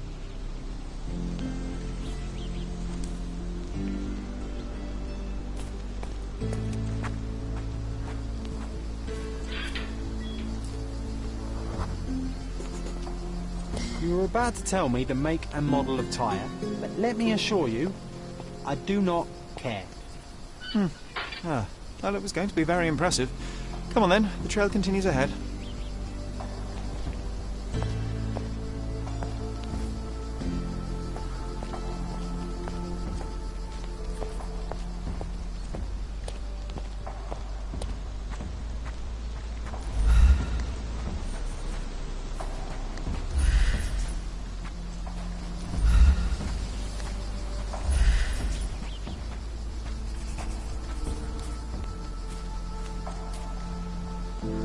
He mustn't be far away to leave it unattended. A portable easel was kept there.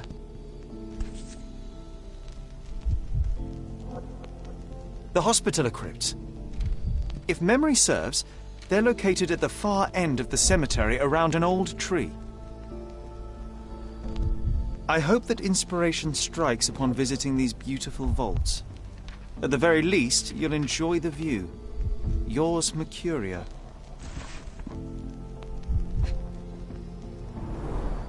It's stained with oil paint. An artist working in a cemetery? Do you think he'd paint my portrait?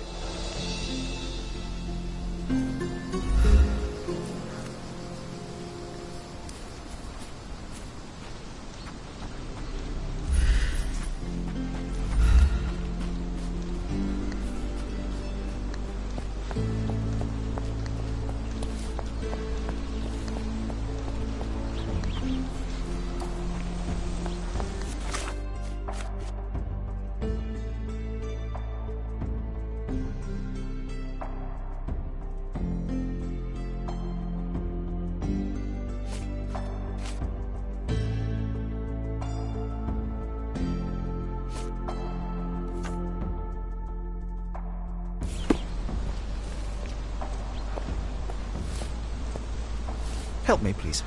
Doesn't remind me of anything. Someone else can help better, sir.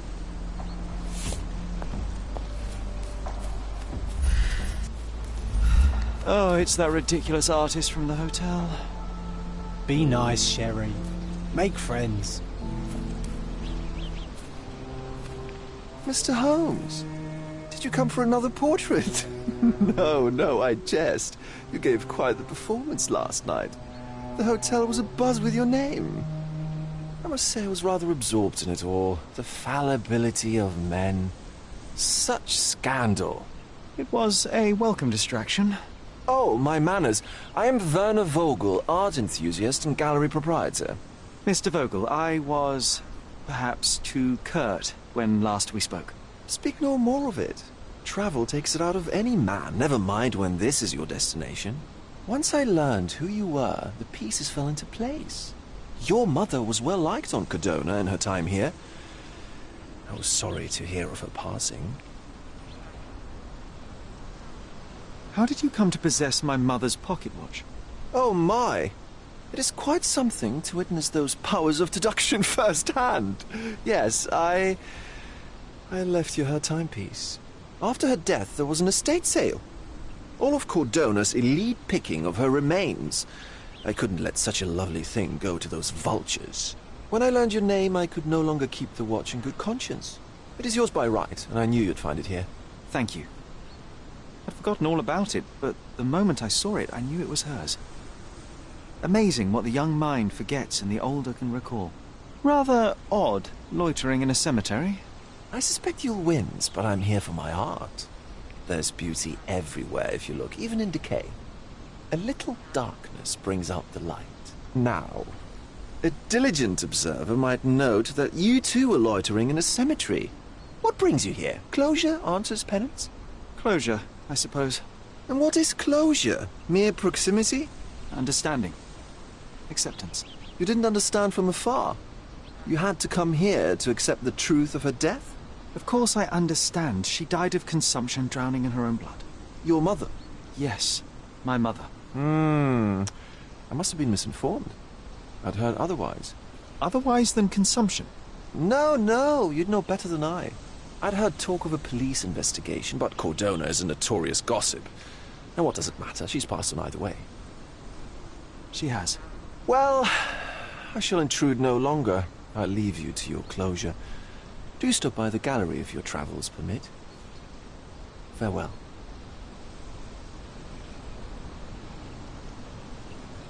Are you all right, Sherry?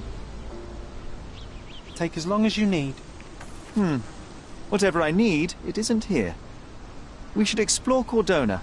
Perhaps there are archives that may shed further light. He's odd, Sherry. Even odder than I.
Extra! Extra! Murderer on the loose! A reward offered for any information as to Mr. Galici's whereabouts!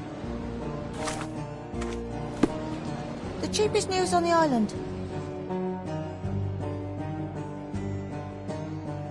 Thank you.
What's up?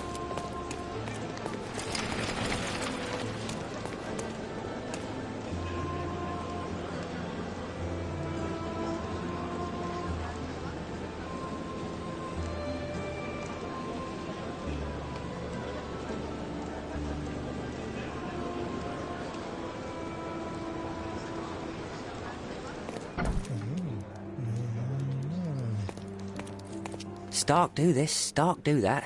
I'm not a clerk, damn it. How am I supposed to get those records now? Yes? What is it? Would you like to report a crime? No, I wouldn't. My name is Sherlock Holmes. I want to use the police archives. Wouldn't we all? I'm serious. So am I. Officer Logan locked himself inside and he's not letting anyone in. What happened exactly?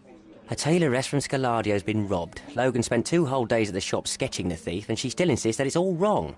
That shrew drove him up the wall, she did. But why the archives? Won't that stall everyone's work? You bet it will. He's looking up all the thieves in Cordona over the past decade. Say one thing for Logan. He's persistent. Would you mind if I talk to this tailoress? I could get you the sketch in no time. Get off your high horse, mister. You think you're better than our sketch artist? Actually, I'm quite certain I am. Let me prove it. Well, I see no harm in it. as long as it gets Logan out of there. In fact, I need to look up some records too. Here's the address. Good luck.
Help me, please.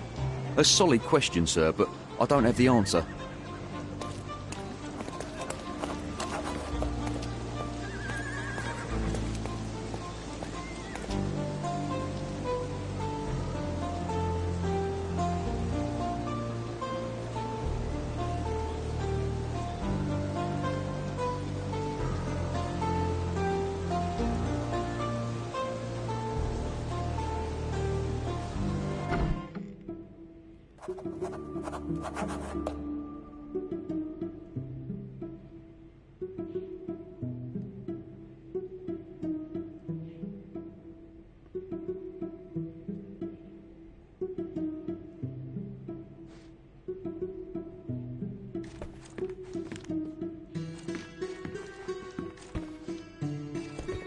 I'm pleased to meet you, ma'am. My name is Sherlock Holmes. I'm here to sketch the thief for the police investigation. Oh, another one. I hope you'll be more patient than the previous sketches, signore. Can you describe the thief for me? He was all ugly and beat-up looking. An utter rascal, if ever I'd seen one. He gave me a nasty look from behind his glasses and then made himself scarce. And that's it? Could you be more specific? He was a total villain, I told you. How much more specific do you want me to be? All right, never mind. I suggest we do it differently. You have a great many clothes here, haven't you? Why, of course, but they're not for sale. I only do tailoring and mending. No matter. I'll attempt to disguise myself as the thief, and you'll tell me if I get it right. As you wish, Senor Holmes. Where can I find the clothes? They're in my workshop at the back. Be careful, won't you?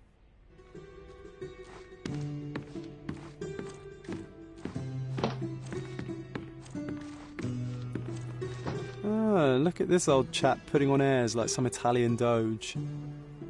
Why don't you disguise yourself as him instead? We have a job to do, John. Oh, come on, at least do him first.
Something isn't right.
Your face is too innocent now. What do you mean, too innocent? There was something evil about his face. Like a moustache. Yes, the kind that all villains twirl as they plot their evil plans. I'd say that not all villains wear moustaches, but I get your point, Mom.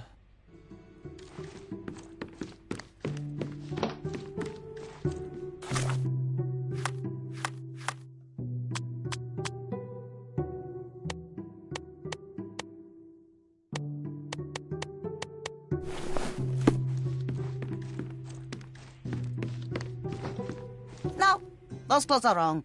He was dressed in a very fancy beige suit. Must have stolen it from someone. No doubt about it. All right, I've got it.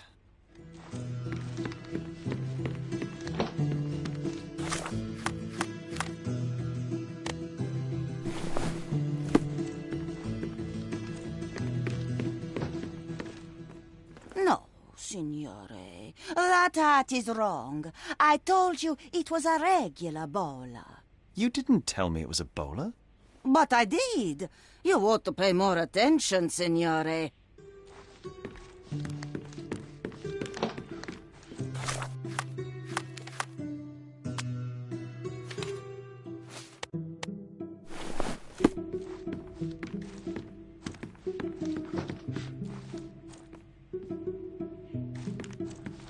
Ah, it's you.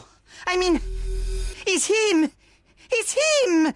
Excellent. Now I can make a sketch and take it to the police. Yes, please do. That rascal is still on the loose. I hope they are better at catching than sketching. Before I go, Mom, are you quite certain that you don't have any clothes to sell? Well, I suppose you can take the police uniform. An officer forgot it here years ago, and I don't have any use for it. If you want to buy clothes, visit the outfitters. You can find them all over Codorna. I hear they even do free rentals now. Let me show you where the nearest one is. Thank you very much.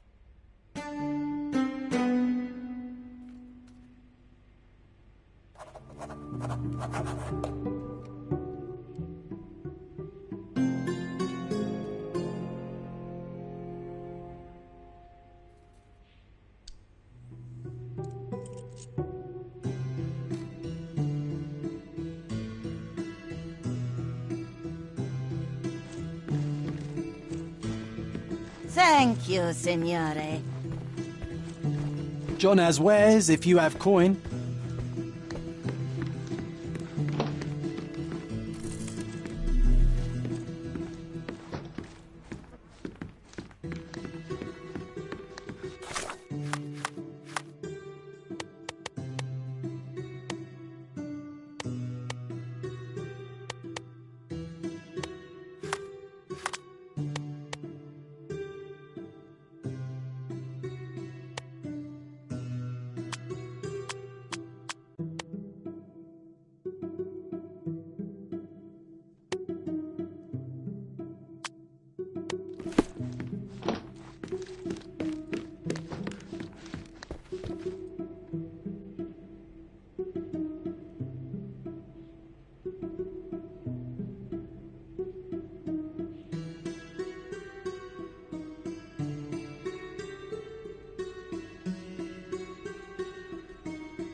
Hello again, officer. I've spoken to the tailoress and made a sketch of the thief. It was child's play. No, really? And she didn't give you any trouble? No trouble at all. She was quite tolerable. Huh. Who would have thought? Hey, Logan, we've got the sketch. Come on out. Can I use the archives now? Well, they're generally not accessible to the public. But you really helped us out, so I'll just turn a blind eye. I appreciate it, officer. What did you say your name was? Holmes? Come and see me after you're done. I may have a proposition for you, Mr. Holmes.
Oh, I need a day off.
Sorry, I'm busy now. Sorry, I'm busy now.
John, I just recalled that we were living here on Cordona in a manor. And there was a policeman. Really? What else do you remember? What happened to our mother? The memory was vague, a mere flash. I have to find our house. Absolutely. Let's do it.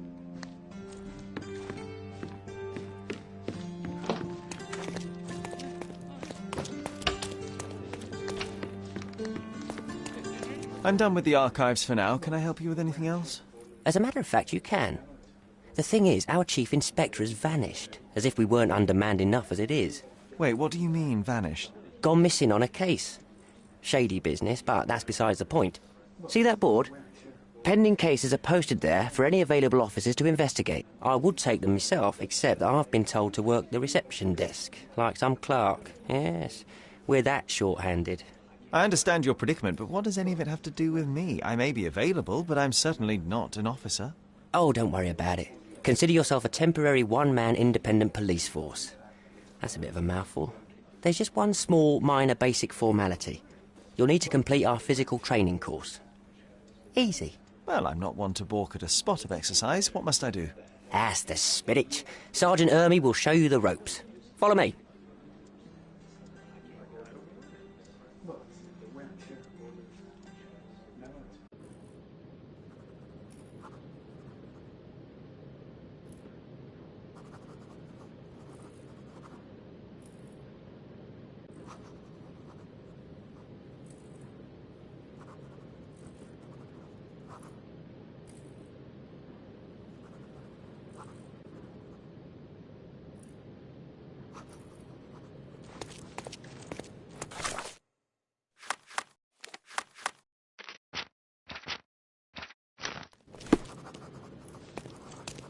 So, you're a newcomer. We must be desperate to ask untrained civilians for help. You're lucky to have a well-trained civilian with a brand new auto pistol in his arsenal. An automatic? A bit of a braggart, aren't you? Are you trying to test me already? That is why you're here, boy. I need to verify your skills before I can allow you to catch criminals. The first targets are in the next room. You know what to do with them. I'll join you in a while to see the results.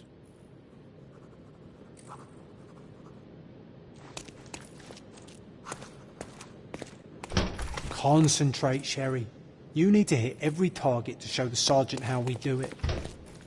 Concentrate, Sherry. You need to hit every target to show the sergeant how we do it.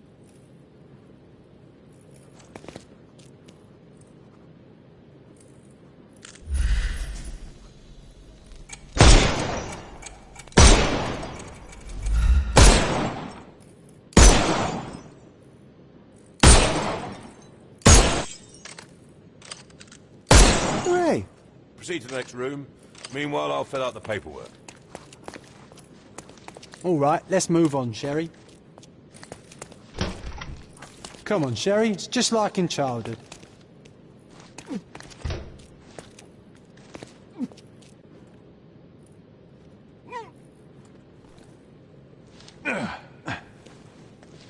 Steady, Sherry. Steady. And go. My favourite mannequins for attack. Let's strike them ninja style. Aim for where you might take advantage and don't forget the environment.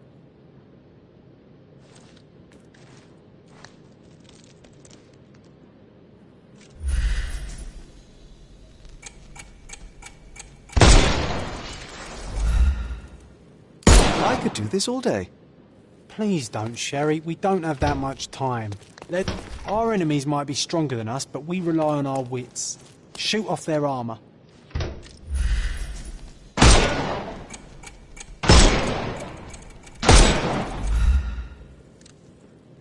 Hooray! All right, let's move on, Sherry. If you stand here and use your snuff box on them, you can definitely overcome them, Sherry. It's all calculated.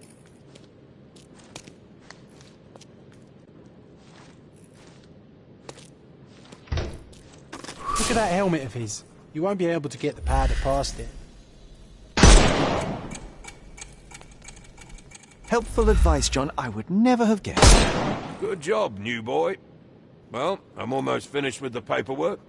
Let's talk about your results. Come on, let's impress that old copper with our results. Well, I must say your results aren't as bad as I feared. Perhaps you're not completely hopeless, but true combat is quite different from shooting stationary targets. I'll handle it just as easily. Well, that's what we're going to find out. Now, we'll test you against our men. Your task is to detain them, not to kill them. So don't go shooting anyone in the eye. That goes for in the field as well. Even though you'll be working with the police department, that doesn't mean you have a license to kill. Here, take these. They are blank rounds. So, are you ready? Always ready. Then let's get cracking.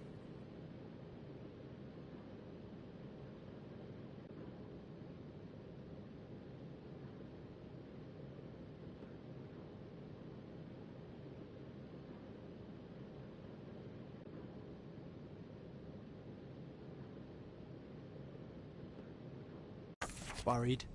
Not at all. I can hit them all with one shot. Good luck, Sherry, and remember, the surroundings are your playground.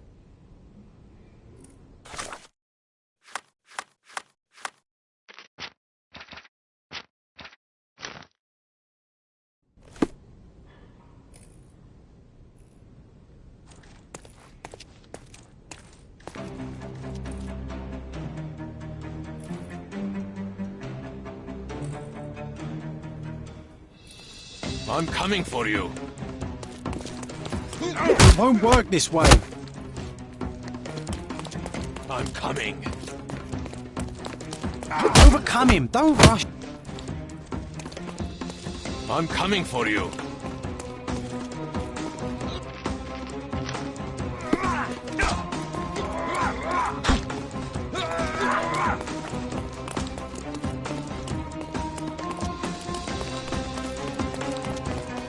It won't work this way. I couldn't miss the party. I'm coming. I couldn't miss the party. I'm coming for you.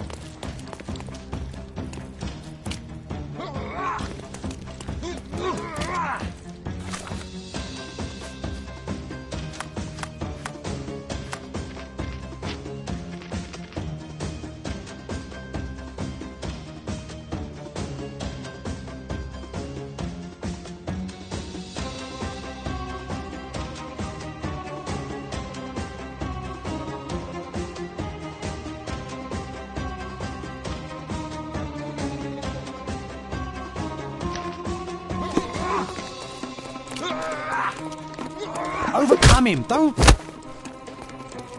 I couldn't miss the party. Weaken him first. I'm coming for you.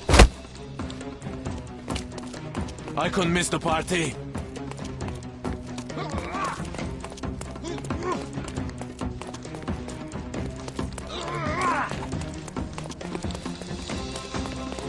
Overcome him, don't rush. I'm coming for you. It won't work this way. I couldn't miss the party. I'm coming for you. I'm coming. Overcome him, don't rush. I couldn't miss the party.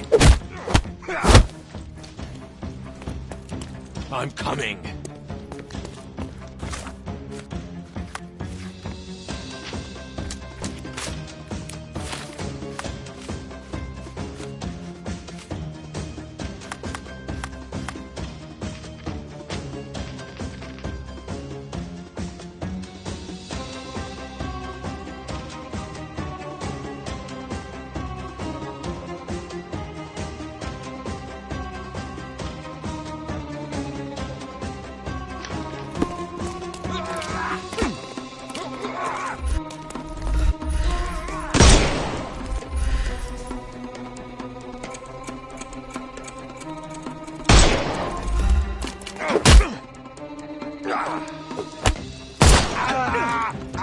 No more crime for you until next month.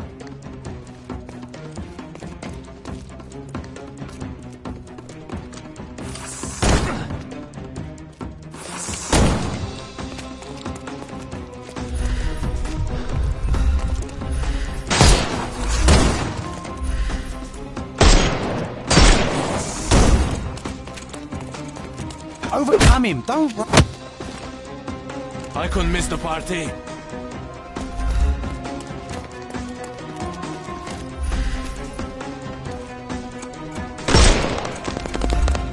Terribly sorry. Take a rest. Give him the pepper snuff. I'm gonna hurt you. You can over...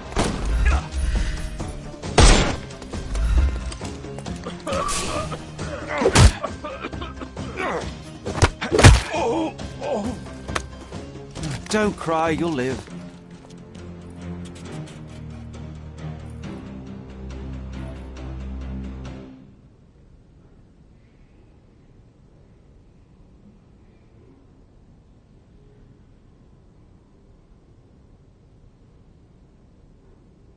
That's enough. You've proved yourself. Congratulations on the arrests.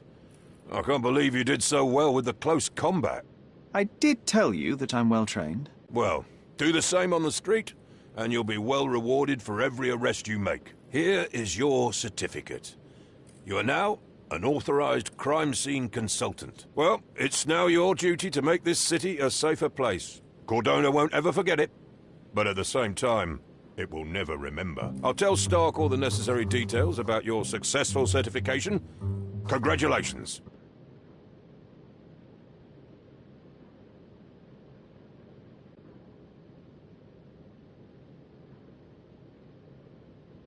Now you're a certified crime scene consultant. Congratulations. Thank you, my friend. Now, shall we head for Stonewood Manor? Don't know. You have the whole island to investigate. It's all up to you.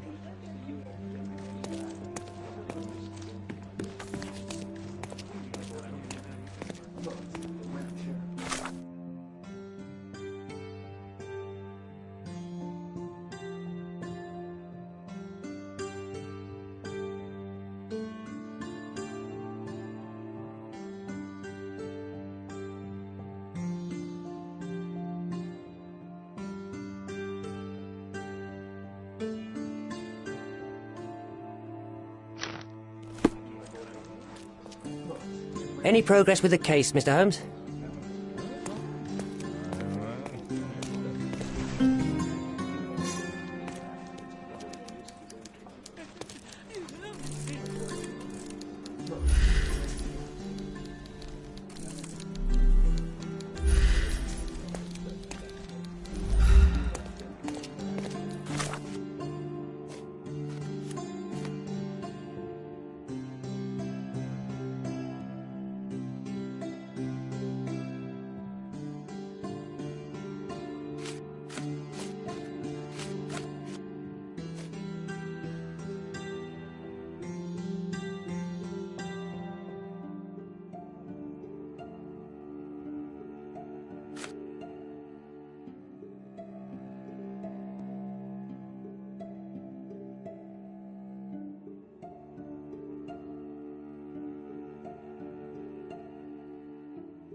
Any progress with the case, Mr. Holmes?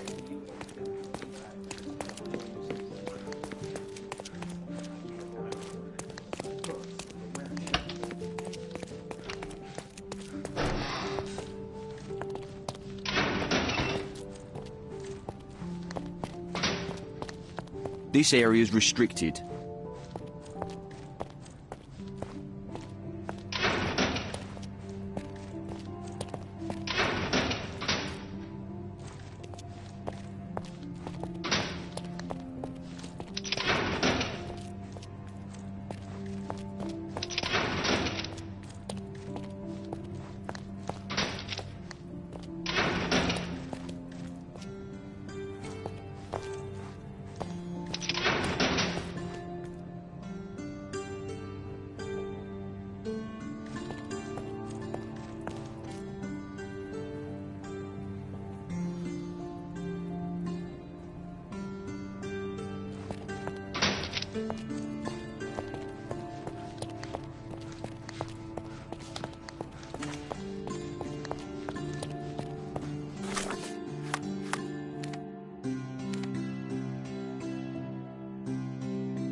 May I ask for your assistance?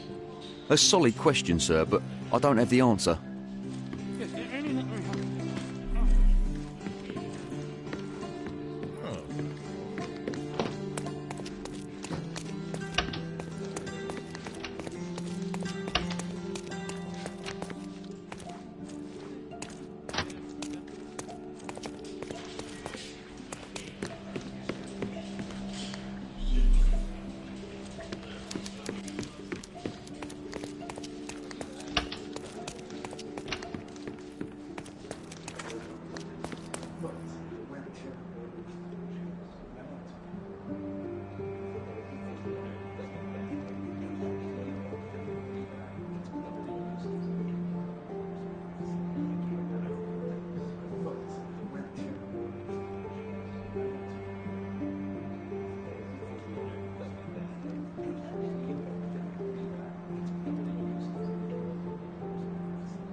Hello.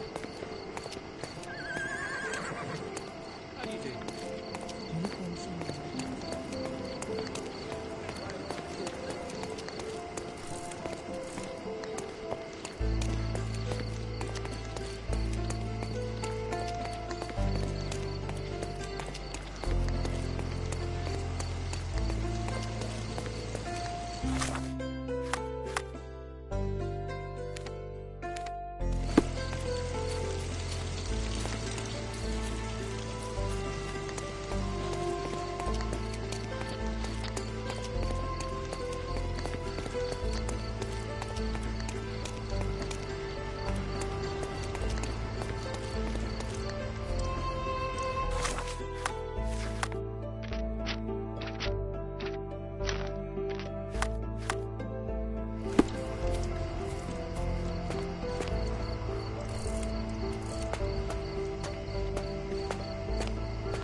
I'm coming for you. No more crime for you and...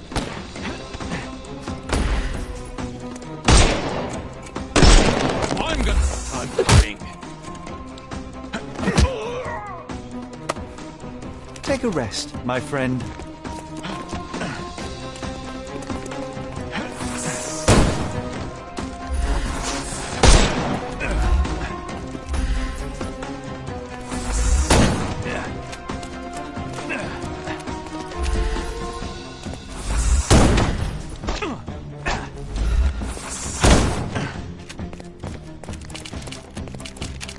Weaken him first. The snuff's ready. I'm coming for you.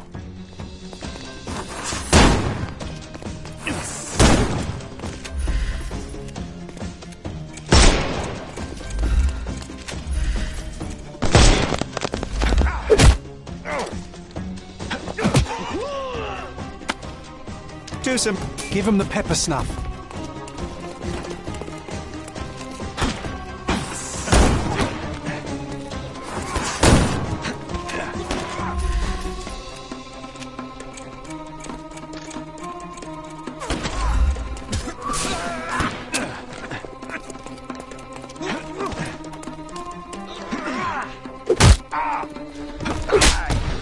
Take a rest. I'm coming. I'll put you 6 feet under. I thought we were against murder.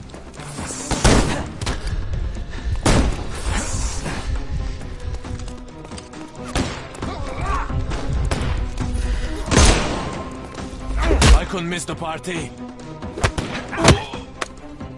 Too simple.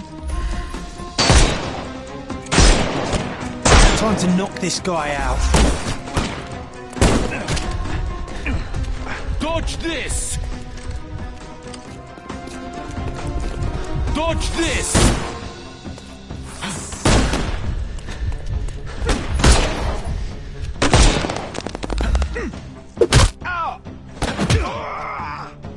The snuff's... Take a rest. Give him the pepper snuff.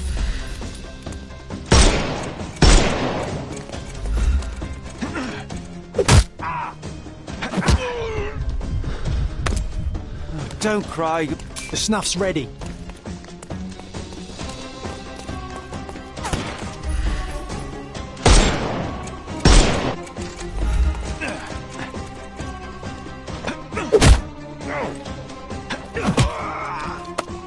Too simple. Give him the pepper snuff.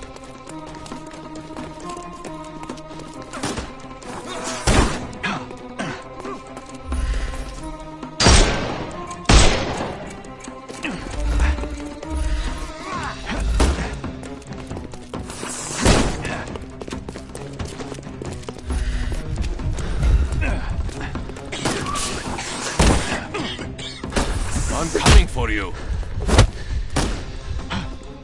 I couldn't miss the party.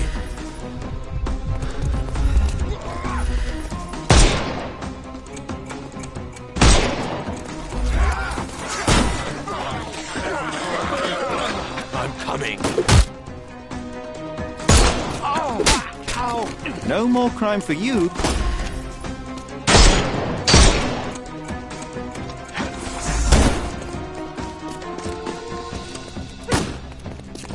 Just die!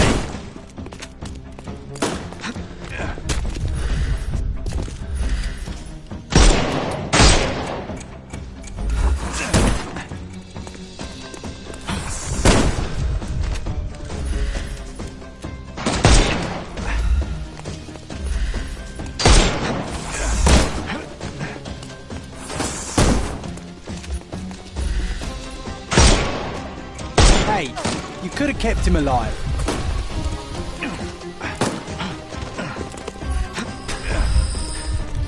Not that easy!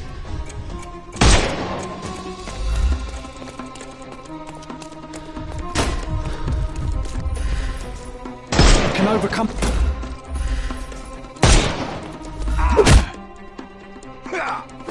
Oh, don't...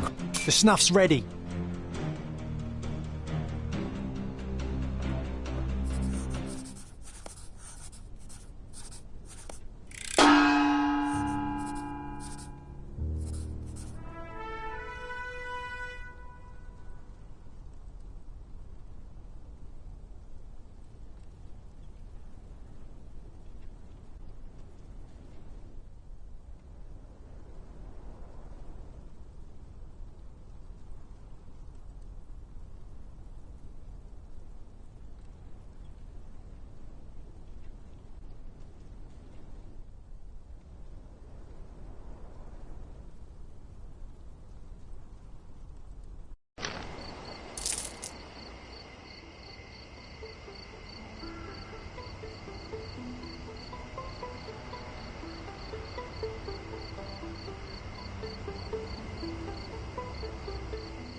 Excuse me, just one question.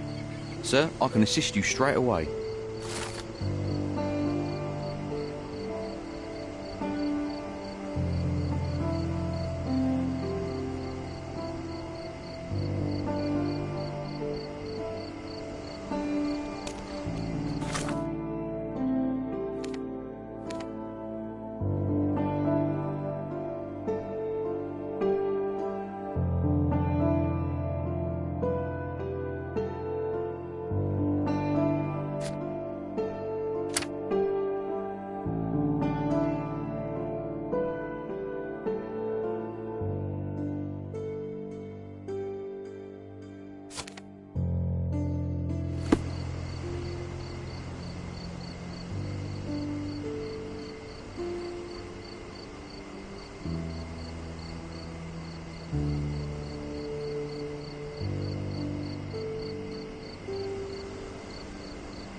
Hey, Sherry.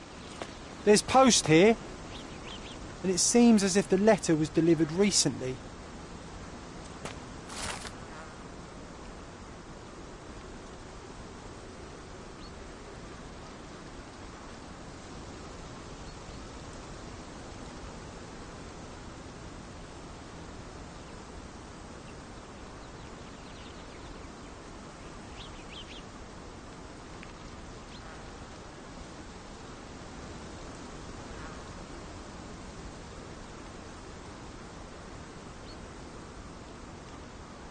After reading that, I am even less eager to return home than before. Let's investigate our manor.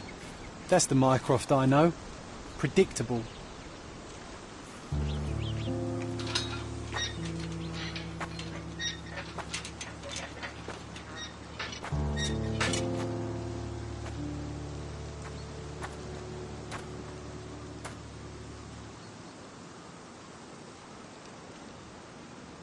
There she is. Our old manor. It's smaller than I remember. You were a couple of feet shorter back then, Sherry. Or maybe it's bigger on the inside.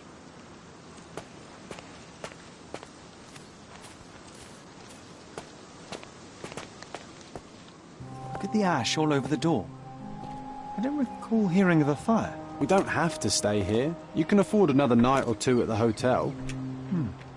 It's stuck. Oh well, let's just head back. They probably haven't even stripped our room yet. Come on. Must be locked. Move aside. Let me have a go. Seems fine to me, Sherry. This barrier, perhaps it's mental, not physical.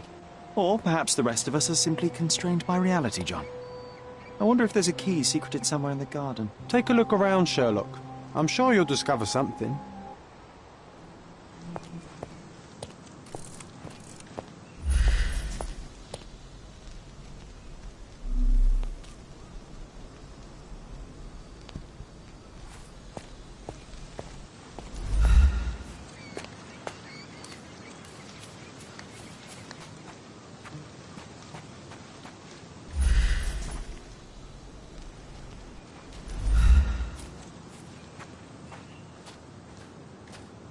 Why does this barn give me such an unpleasant feeling?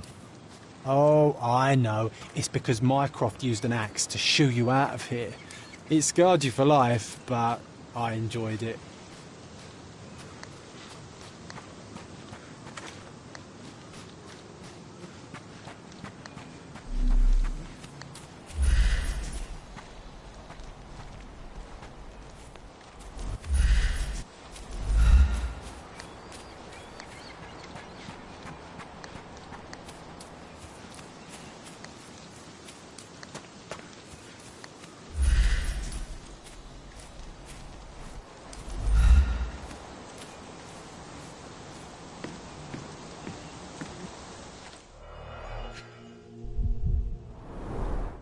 I did not expect these to still be here.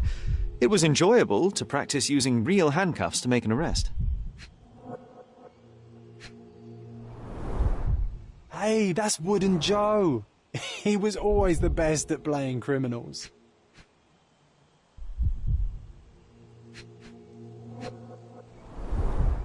And this must be the reason our suspect was apprehended. Wood and glass, oh, very precious. An irreplaceable tool for catching a thief.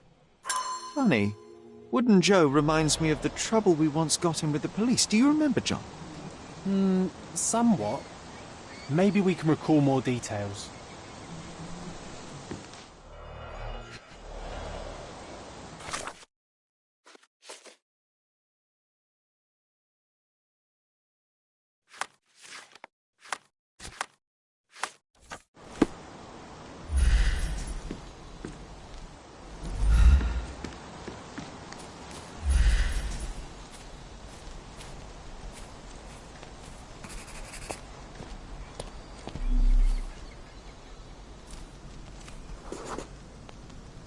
The policeman brought us both home, John. That's why he was here.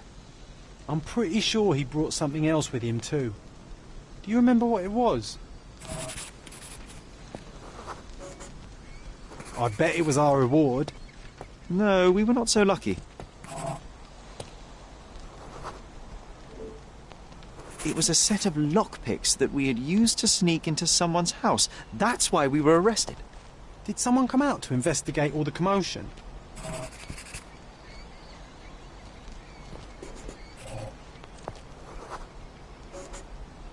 It was Mycroft. He smoothed things over and convinced the policeman not to press charges. The officer left and never returned. But we had to endure a serious talking to from my brother.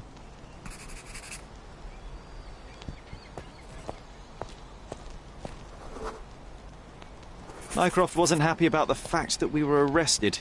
It felt like he lectured us for hours. Did we give him something afterwards, Sherry? Oh, yes. Yes, now I remember. It was a letter. That's why we snuck into the house. Mycroft asked us to. He wasn't angry we stole, but that we got caught. Oh, that's right. It must have been only a couple of months after we moved to Cordona. Ah, the good old days. Whoa. How very odd. It appears that memory stood between me and the manor. It's as if my mind palace had seeped into the real world. This deserves further investigation. Perhaps there's more to discover inside. As long as there is a comfortable place to put my feet up, I'll be happy. Maybe a chaise longue. Aha! In we go.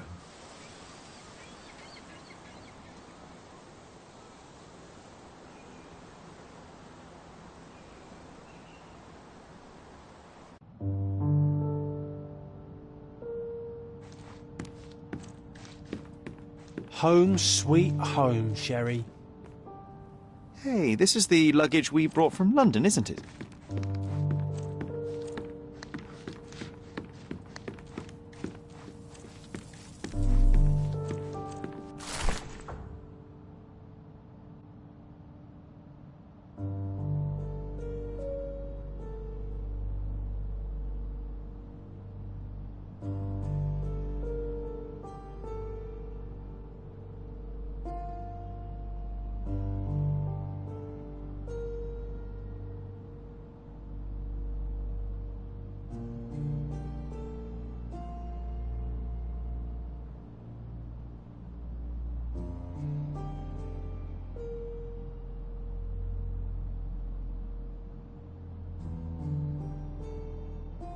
Something did happen that day, but no one can tell us the details. How can that be?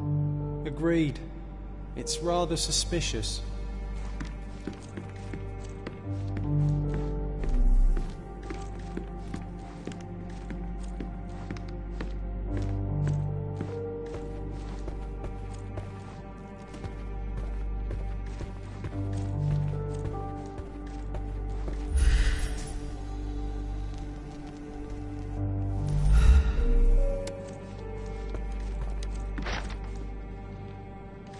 Another one.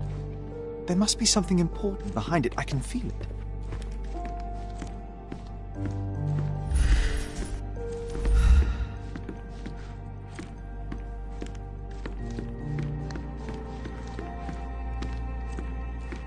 Another one. There must be something important behind it. I can feel it. I remember how angry Mycroft was about these marks. He called it a frivolous, childish endeavour.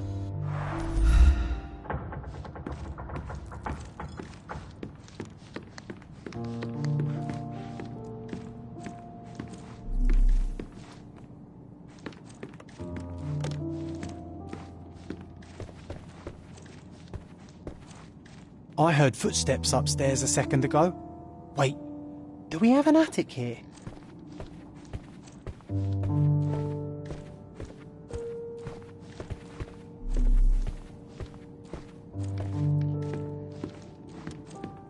Another one. There must be something important behind it. I can feel it.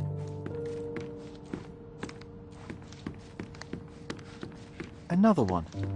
There must be something important behind it. I can feel it.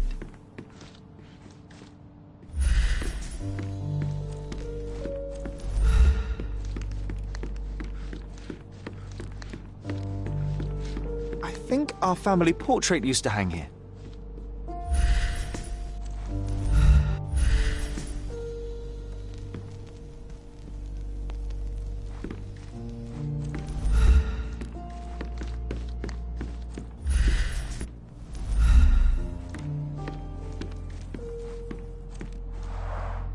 Mycroft's umbrella, the only outgoing thing in his wardrobe. One of the first things I saw when entering this house as a child. It's like déjà vu.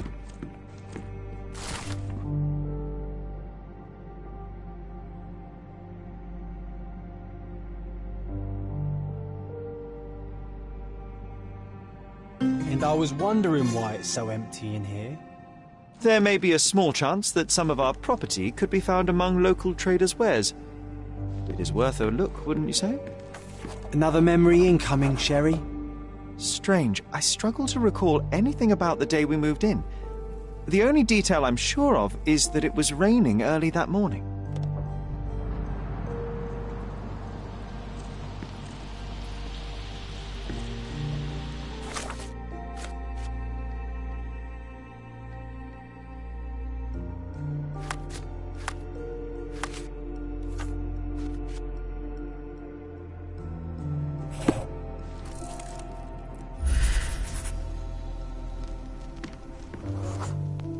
Our mother brought a slew of belongings with her.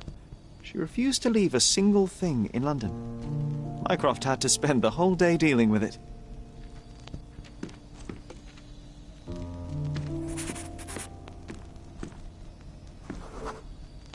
This trip was a challenge for our mother. I tried to help her.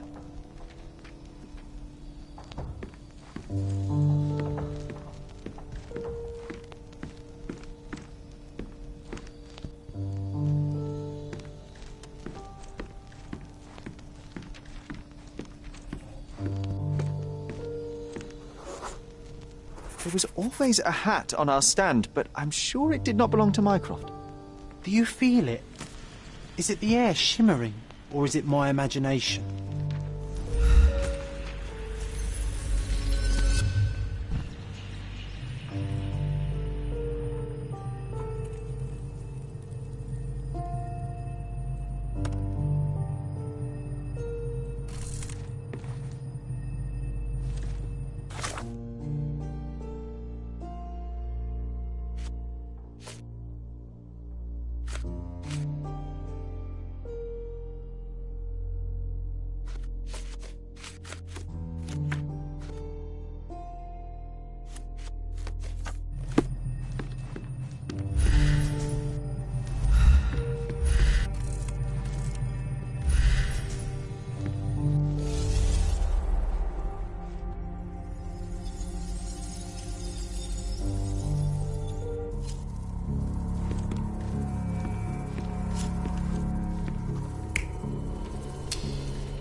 Your neighbors will be told that Mrs. Holmes is suffering from tuberculosis. It is common to move closer to the sea in such cases. Thank you, Dr. Richter. No, Sherlock, step away from her. Upstairs. Go to your room. Lean on me, Mother. Take your time. Actually, I never heard her coughing. I remember now.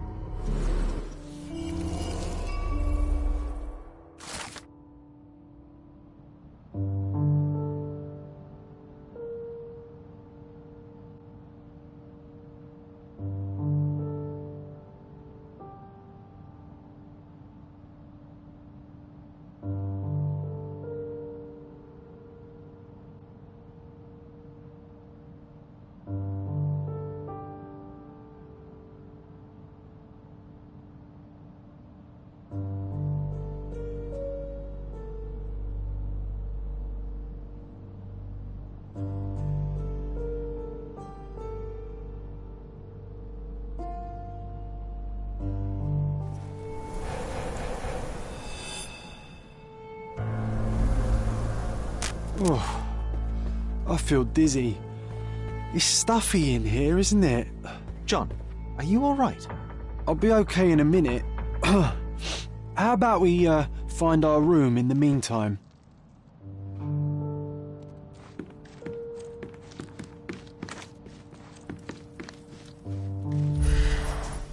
I remember how angry Mycroft was about these marks. He called it a frivolous, childish endeavour.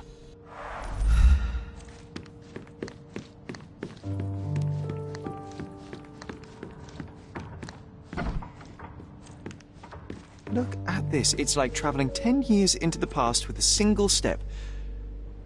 Oddly satisfying.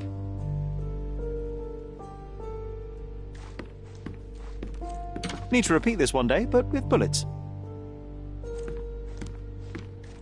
I'll never forget how challenging it was to obtain this simple sketch. Oh, these must be the notes of my earliest observations. We wanted to locate a particular dog we'd spotted, and we met it, didn't we? Oh, it reminds me of our neighbour. He had the same balloon in his yard, only bigger. Do you remember? Yes. We visited him several times while living here. This time I was first to pick beds. This one's mine now. Coal dust from Miner's End, sandy dirt from the old city. We scoured the island top to bottom for these soil samples.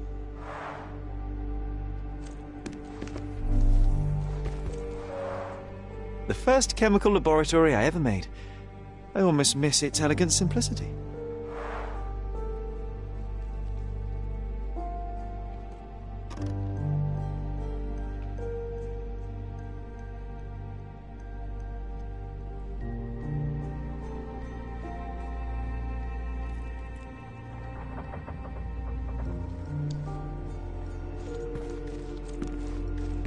Look at this, John.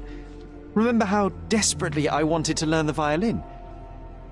I never had a proper opportunity. Such a shame. I always hated the rule about being silent in this place.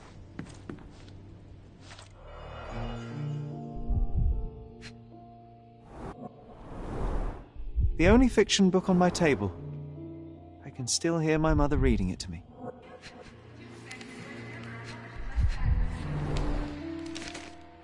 Interesting. What's that over there?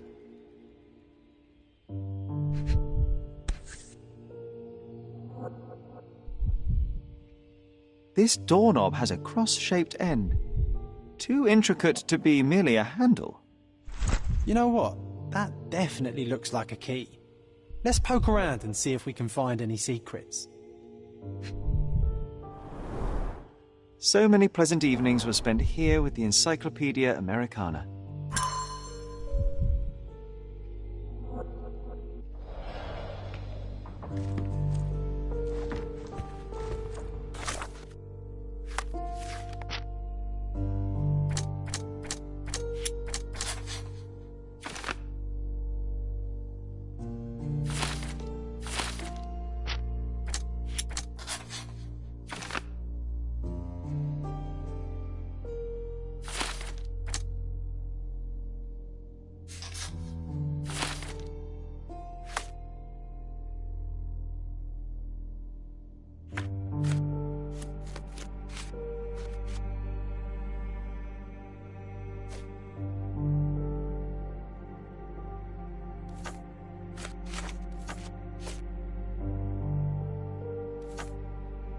Wasn't that neighbour missing a finger?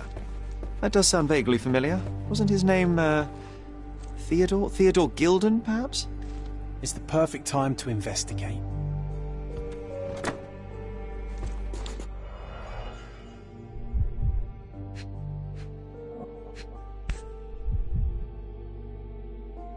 An artifact from Palau carved out of bone and claimed to be 300 years old. My mother proved it was a fake. My very favourite plaything. It was the perfect pirate treasure.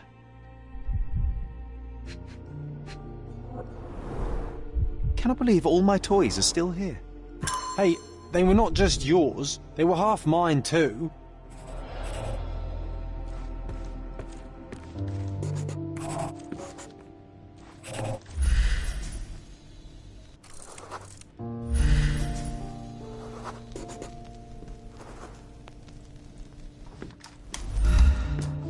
Perfect match.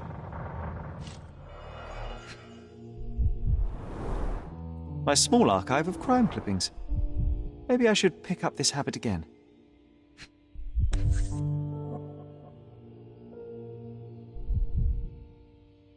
Made of cherry wood. Father's favourite.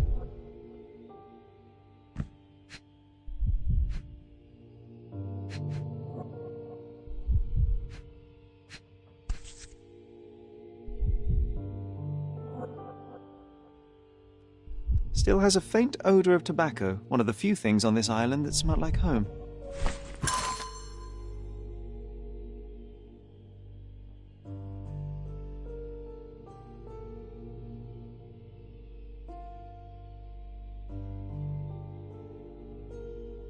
I knew you'd find it in no time.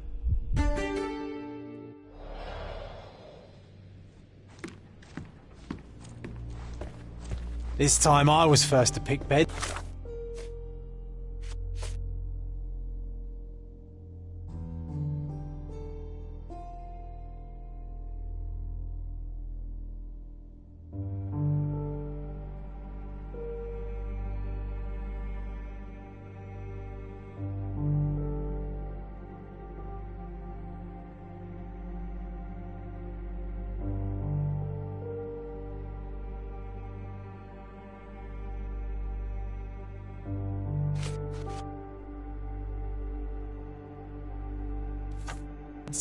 This one's mine now.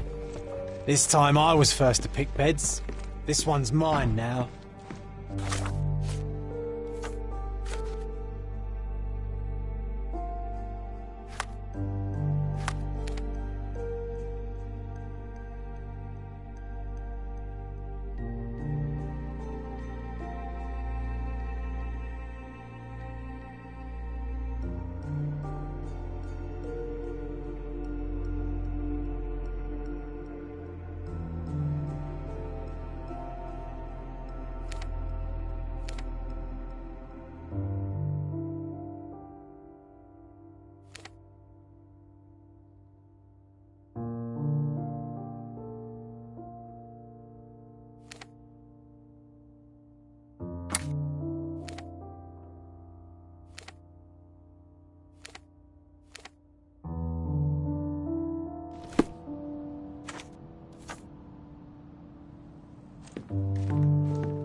Another one. There must be something important behind it. I can feel it.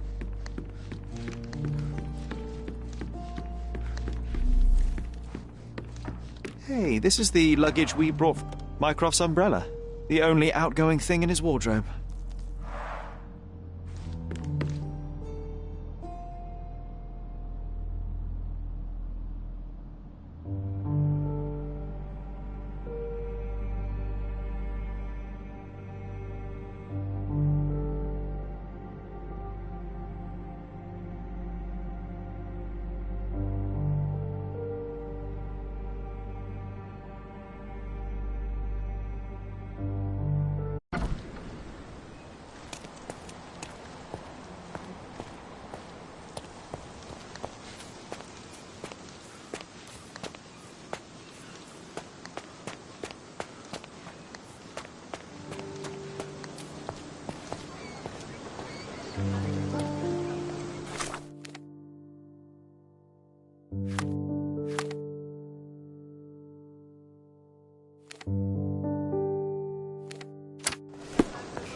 Help me, please. Don't take it personally, sir. But I know nothing about this. Nice to see you.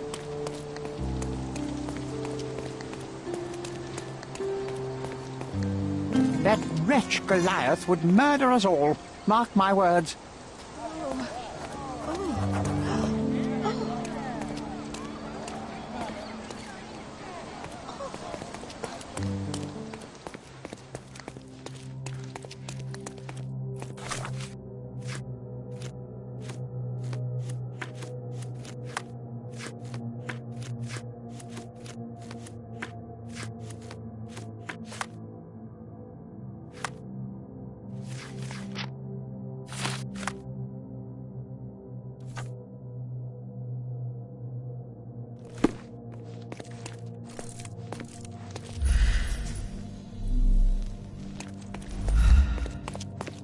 Destruction and trampled ground.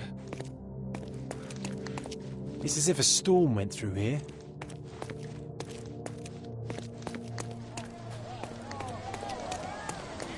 Excuse me, just one question. Oh, sir, I'm afraid I don't know about that.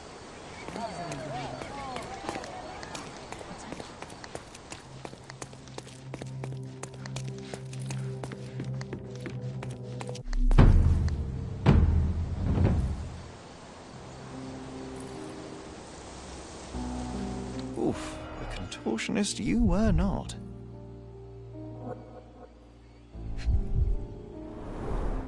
A belt from a dressing gown, curious.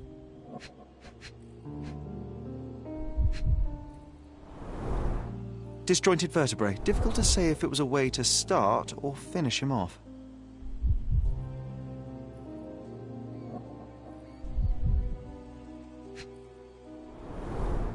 A kneecap reduced to splinters.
Disjointed vertebrae, difficult to say if it was a way to start or finish him off.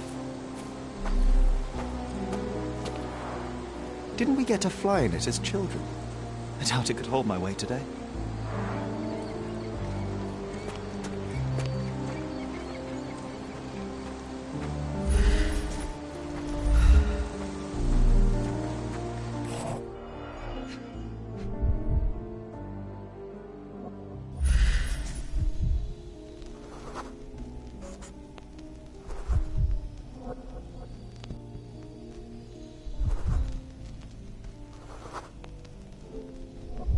poke the elephant with this? Really? People are hopeless.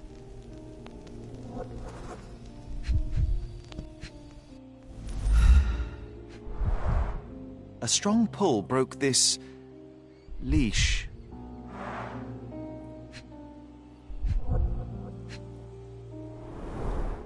A pool of blood and saliva, possibly as a result of impact.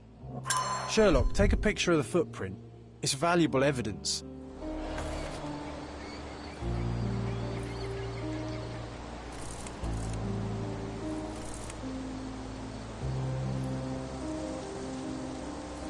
This photograph can help us find the old article about the elephants.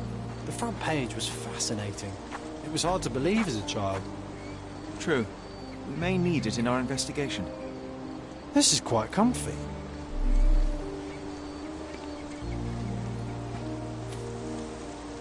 A royal suite for a favourite pet. Plenty of food to satisfy even the most fastidious.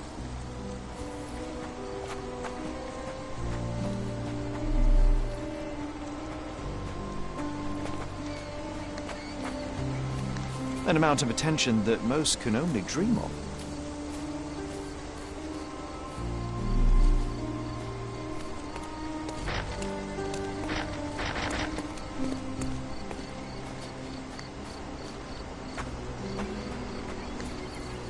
He was certainly under pressure.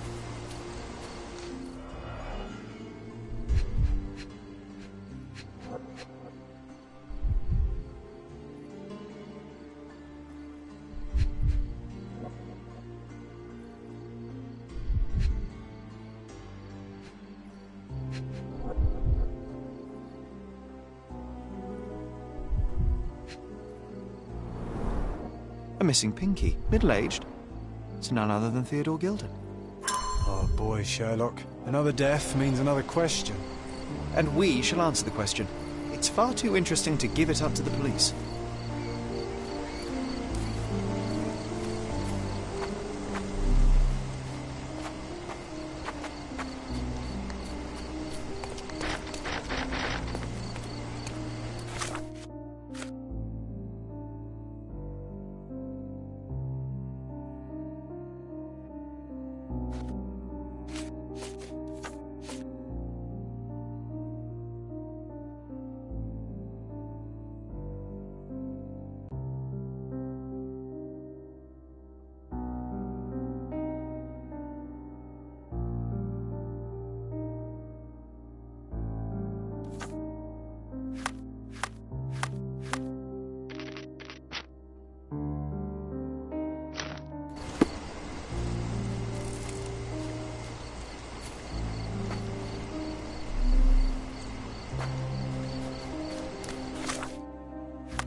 He was certainly under pressure.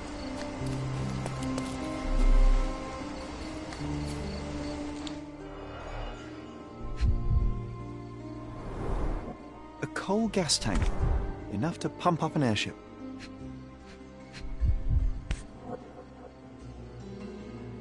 It's seen a lot of use. The blade is worn from grinding. A sailor's knife, useful for cutting wet and thick ropes.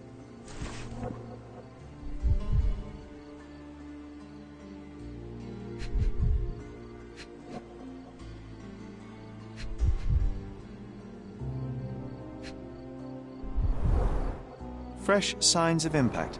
A rough landing led to an altercation with this shed.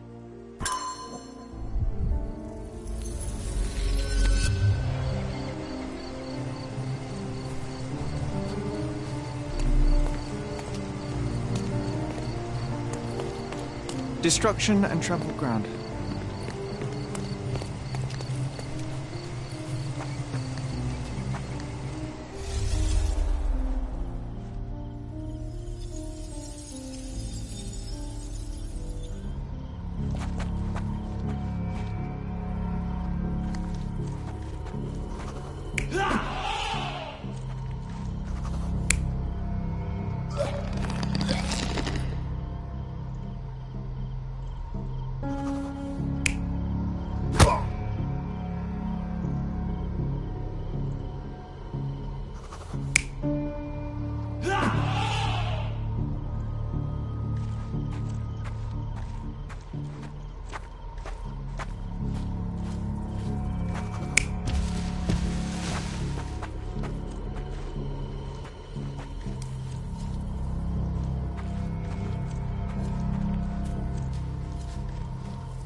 You're not even trying, Sherry.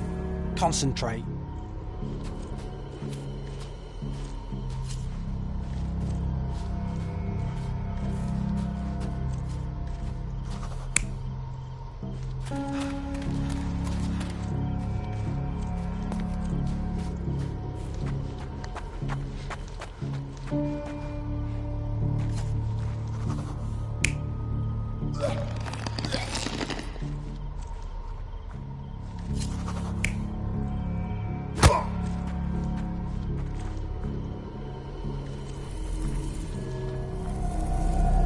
You're not even trying, Sherry.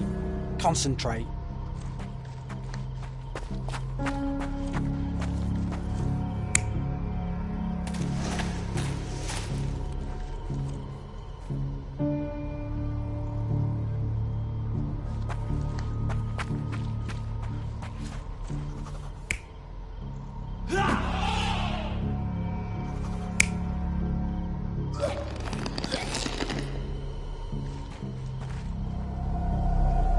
You're not even trying, Sherry.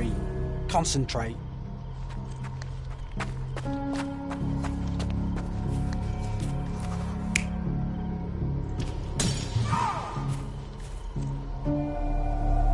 You're not even trying, Sherry. Concentrate.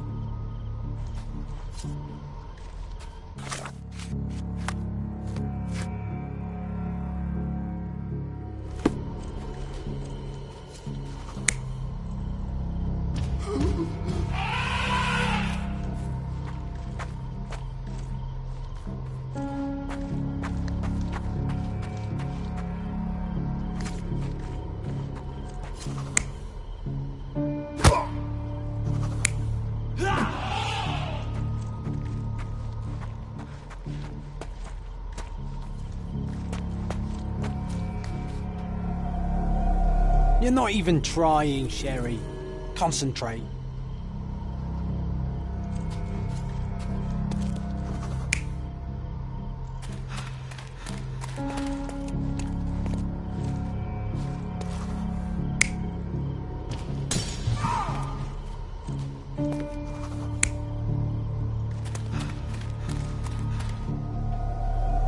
You're not even trying, Sherry. Concentrate.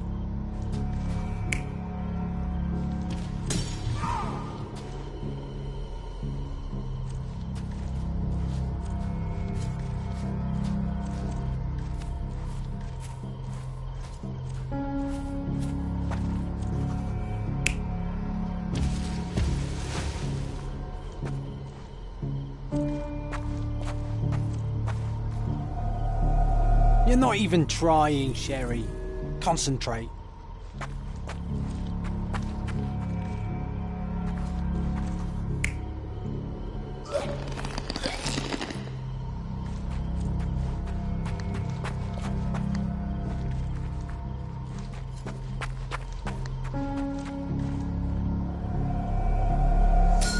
In a fit of rage, the elephant broke the chain and threw its victim on the ground with a fierce power. Escaping the scene, it pulled the body with it, but dropped it at the gate. At least some of this was witnessed by a third party who was hurled against the shed. The elephant can't have gone too far. I can still track it. Well, suppose you find it. Then what? Push it all the way back to the manor? He was certainly under pressure.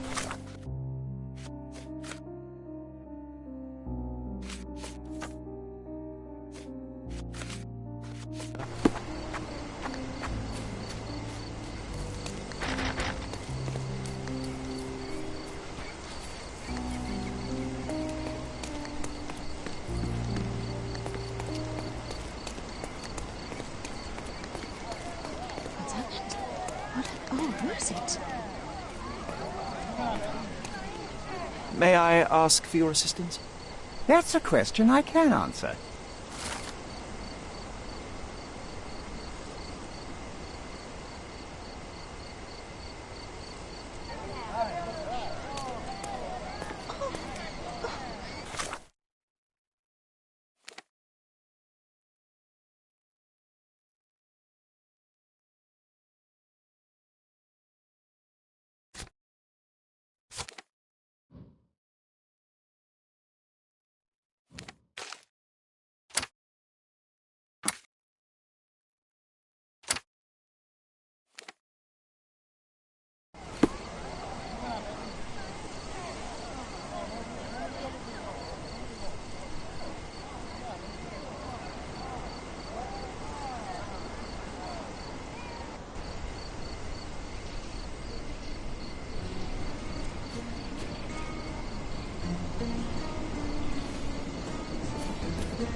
Excuse me, just one question. No one listens to us, so why should I listen to you, oofbird?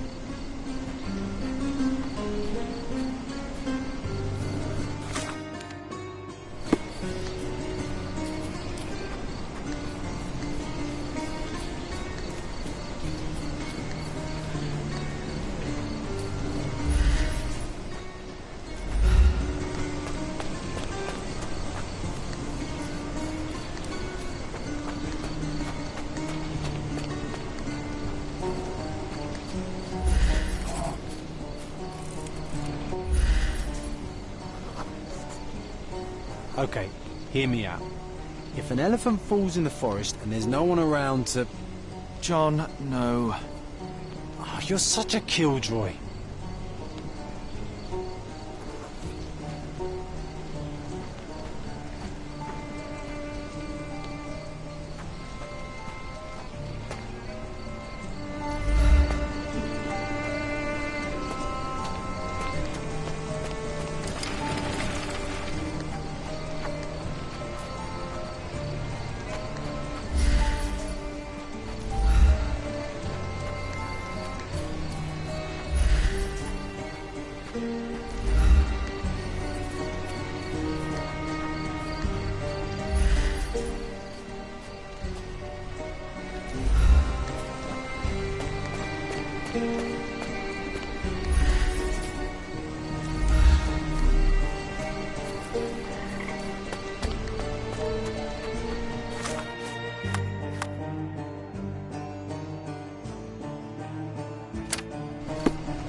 May I ask you something?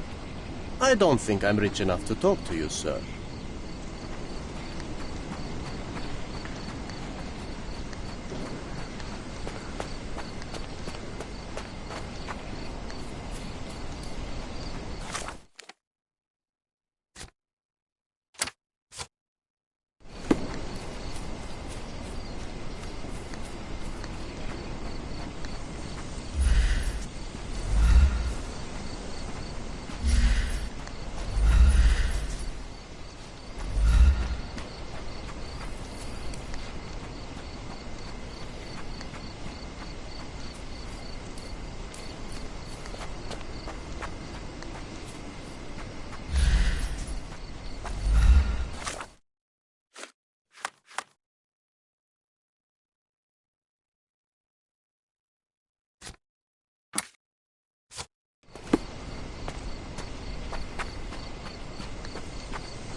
Want to go for a swim?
Strange. It was hung with care.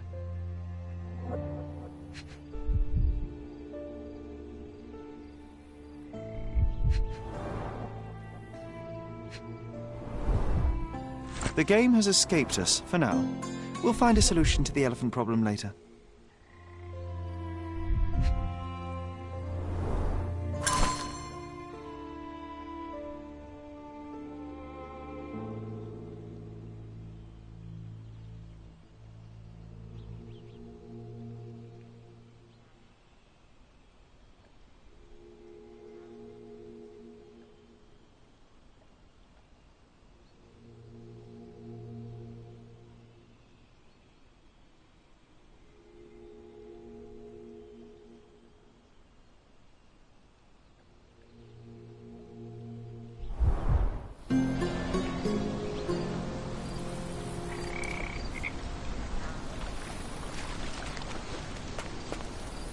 Want to go for a swim?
Gosh, what a mansion.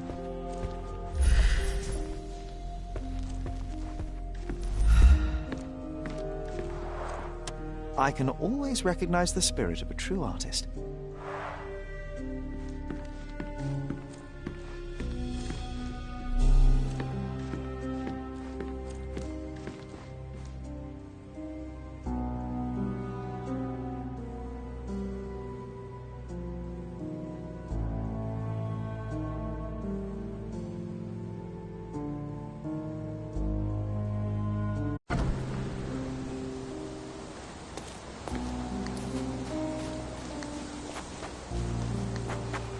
Why do I get the worst jobs?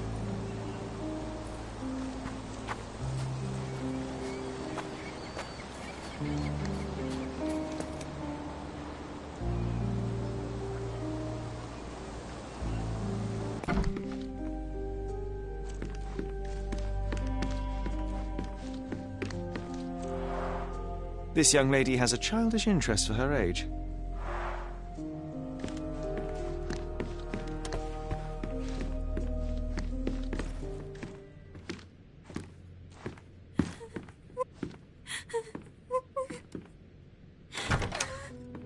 You.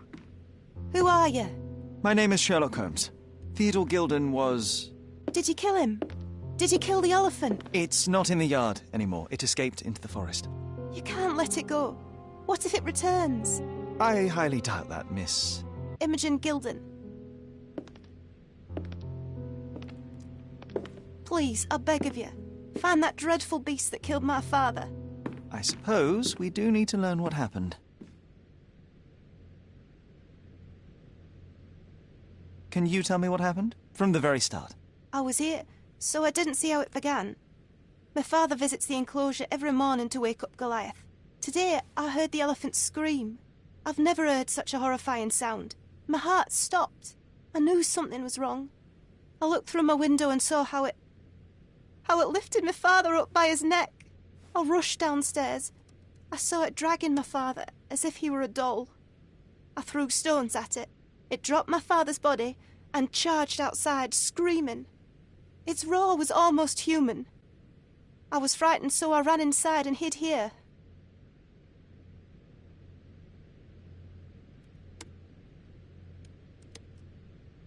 That is a terrifying experience, Miss Gilden. I'm sorry you had to go through it. Thank you. Goliath must be caught, Mr. Holmes. Well, thank you for the information, Miss Gilden. I did have some questions for your father. Perhaps you might help me with them? I wasn't privy to much of my father's life, and it's very hard to think of anything at all with Goliath still loose. Please, Mr. Holmes. Very well. Do you mind if I ask you more questions if I find anything that might help? Anything to catch that monster.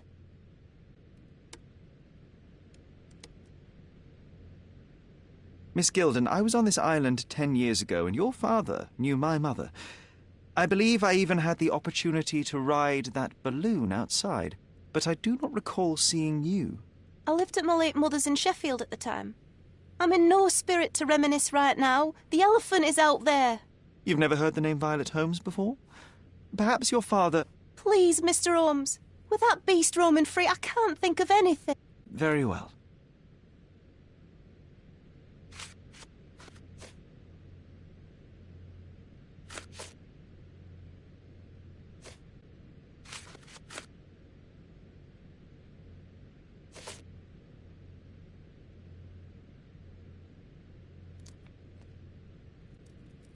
Had Goliath been aggressive before? It's dangerous, but it was never aggressive near my father. My father would do anything for Goliath. All the elephant had to do was clap its ears. You envied him, the elephant, I mean? Our house is called the House of Ivory. I've heard some people refer to me as the Ivory Girl, and my room stinks of the animal, as if it's me who lives in a pen and not Goliath. It's not envy, Mr. Holmes. It's just incredibly difficult to live like this.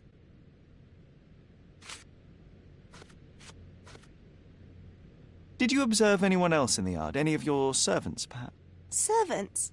Do you imagine that we would have any with Goliath? No one wishes to work in this house, even for double pay. I didn't see anyone else. Only my father and that diabolical beast.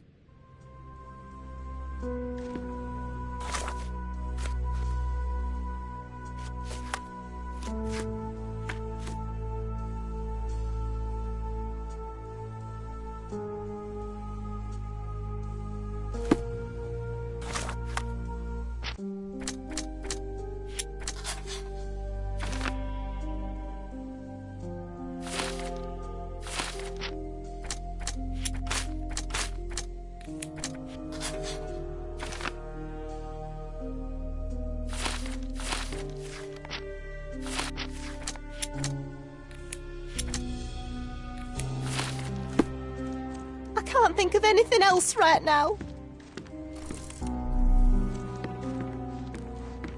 Who's a cute bird?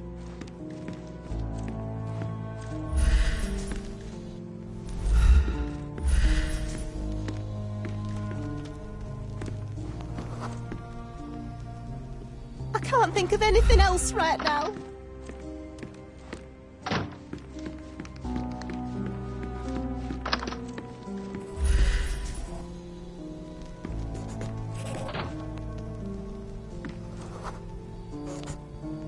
The nicest spot in the room. Mr. Gilden spent hours of his life right here. Staring at an elephant's backside. What a wonderful life.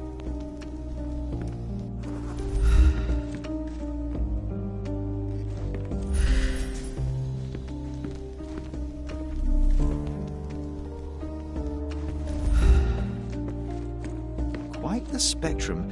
From the history of the Roman Empire to conspiracy theories of the French Revolution. Mother. It's nice to see her young and smiling. From before Mycroft was born, our family loves to prod at the past. Holmes's desire to rake up the past is hereditary.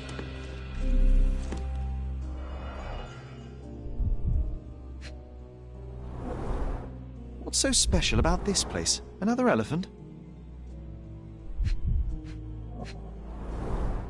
A catchy title.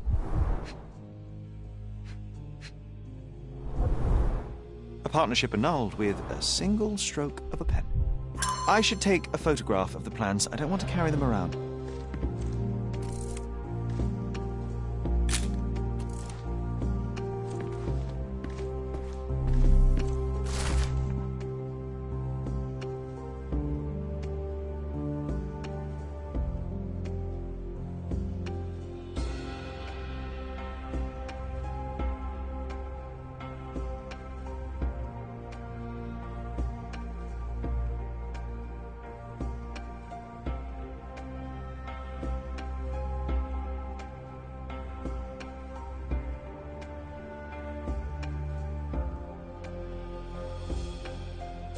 His second child? An apparent son and heir, I'd say.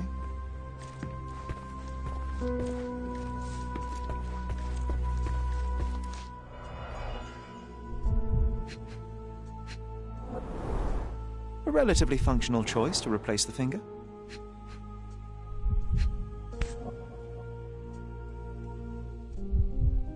Oh, the pungent stench of an animal.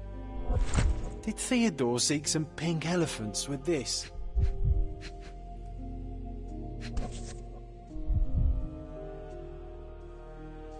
I think Miss Gilden has barely matured.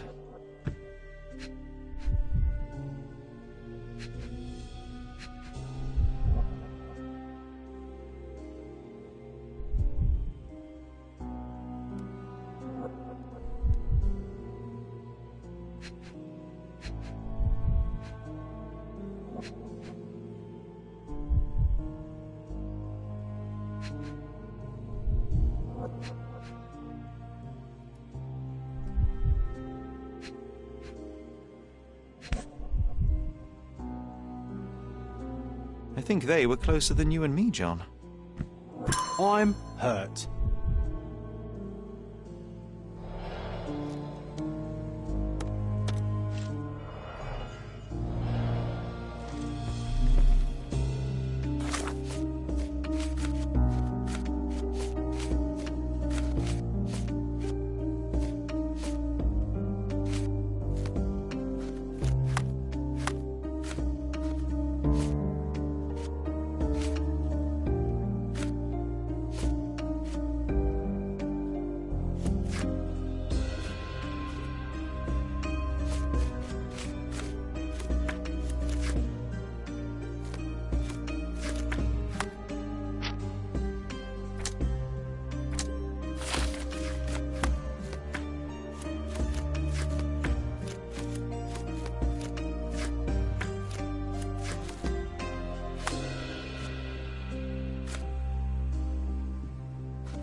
Looks eccentric and smells eccentric.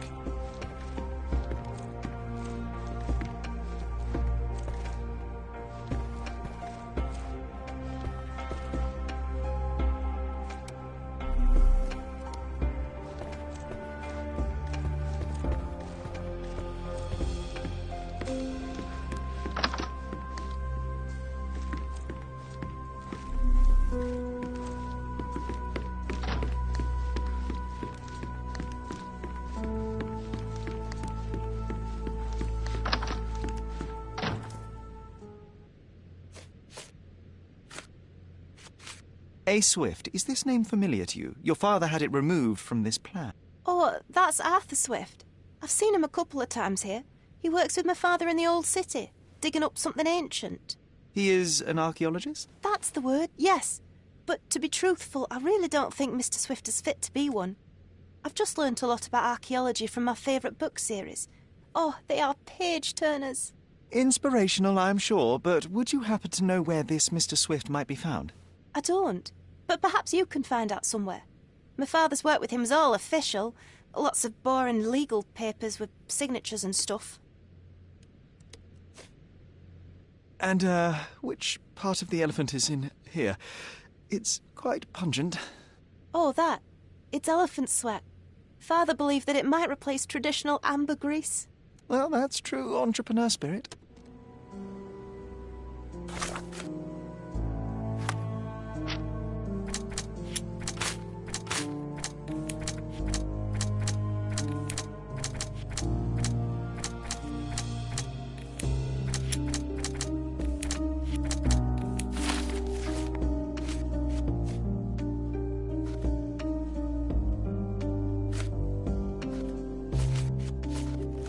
I can't think of anything else right now.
Any progress with the case, Mr. Holmes?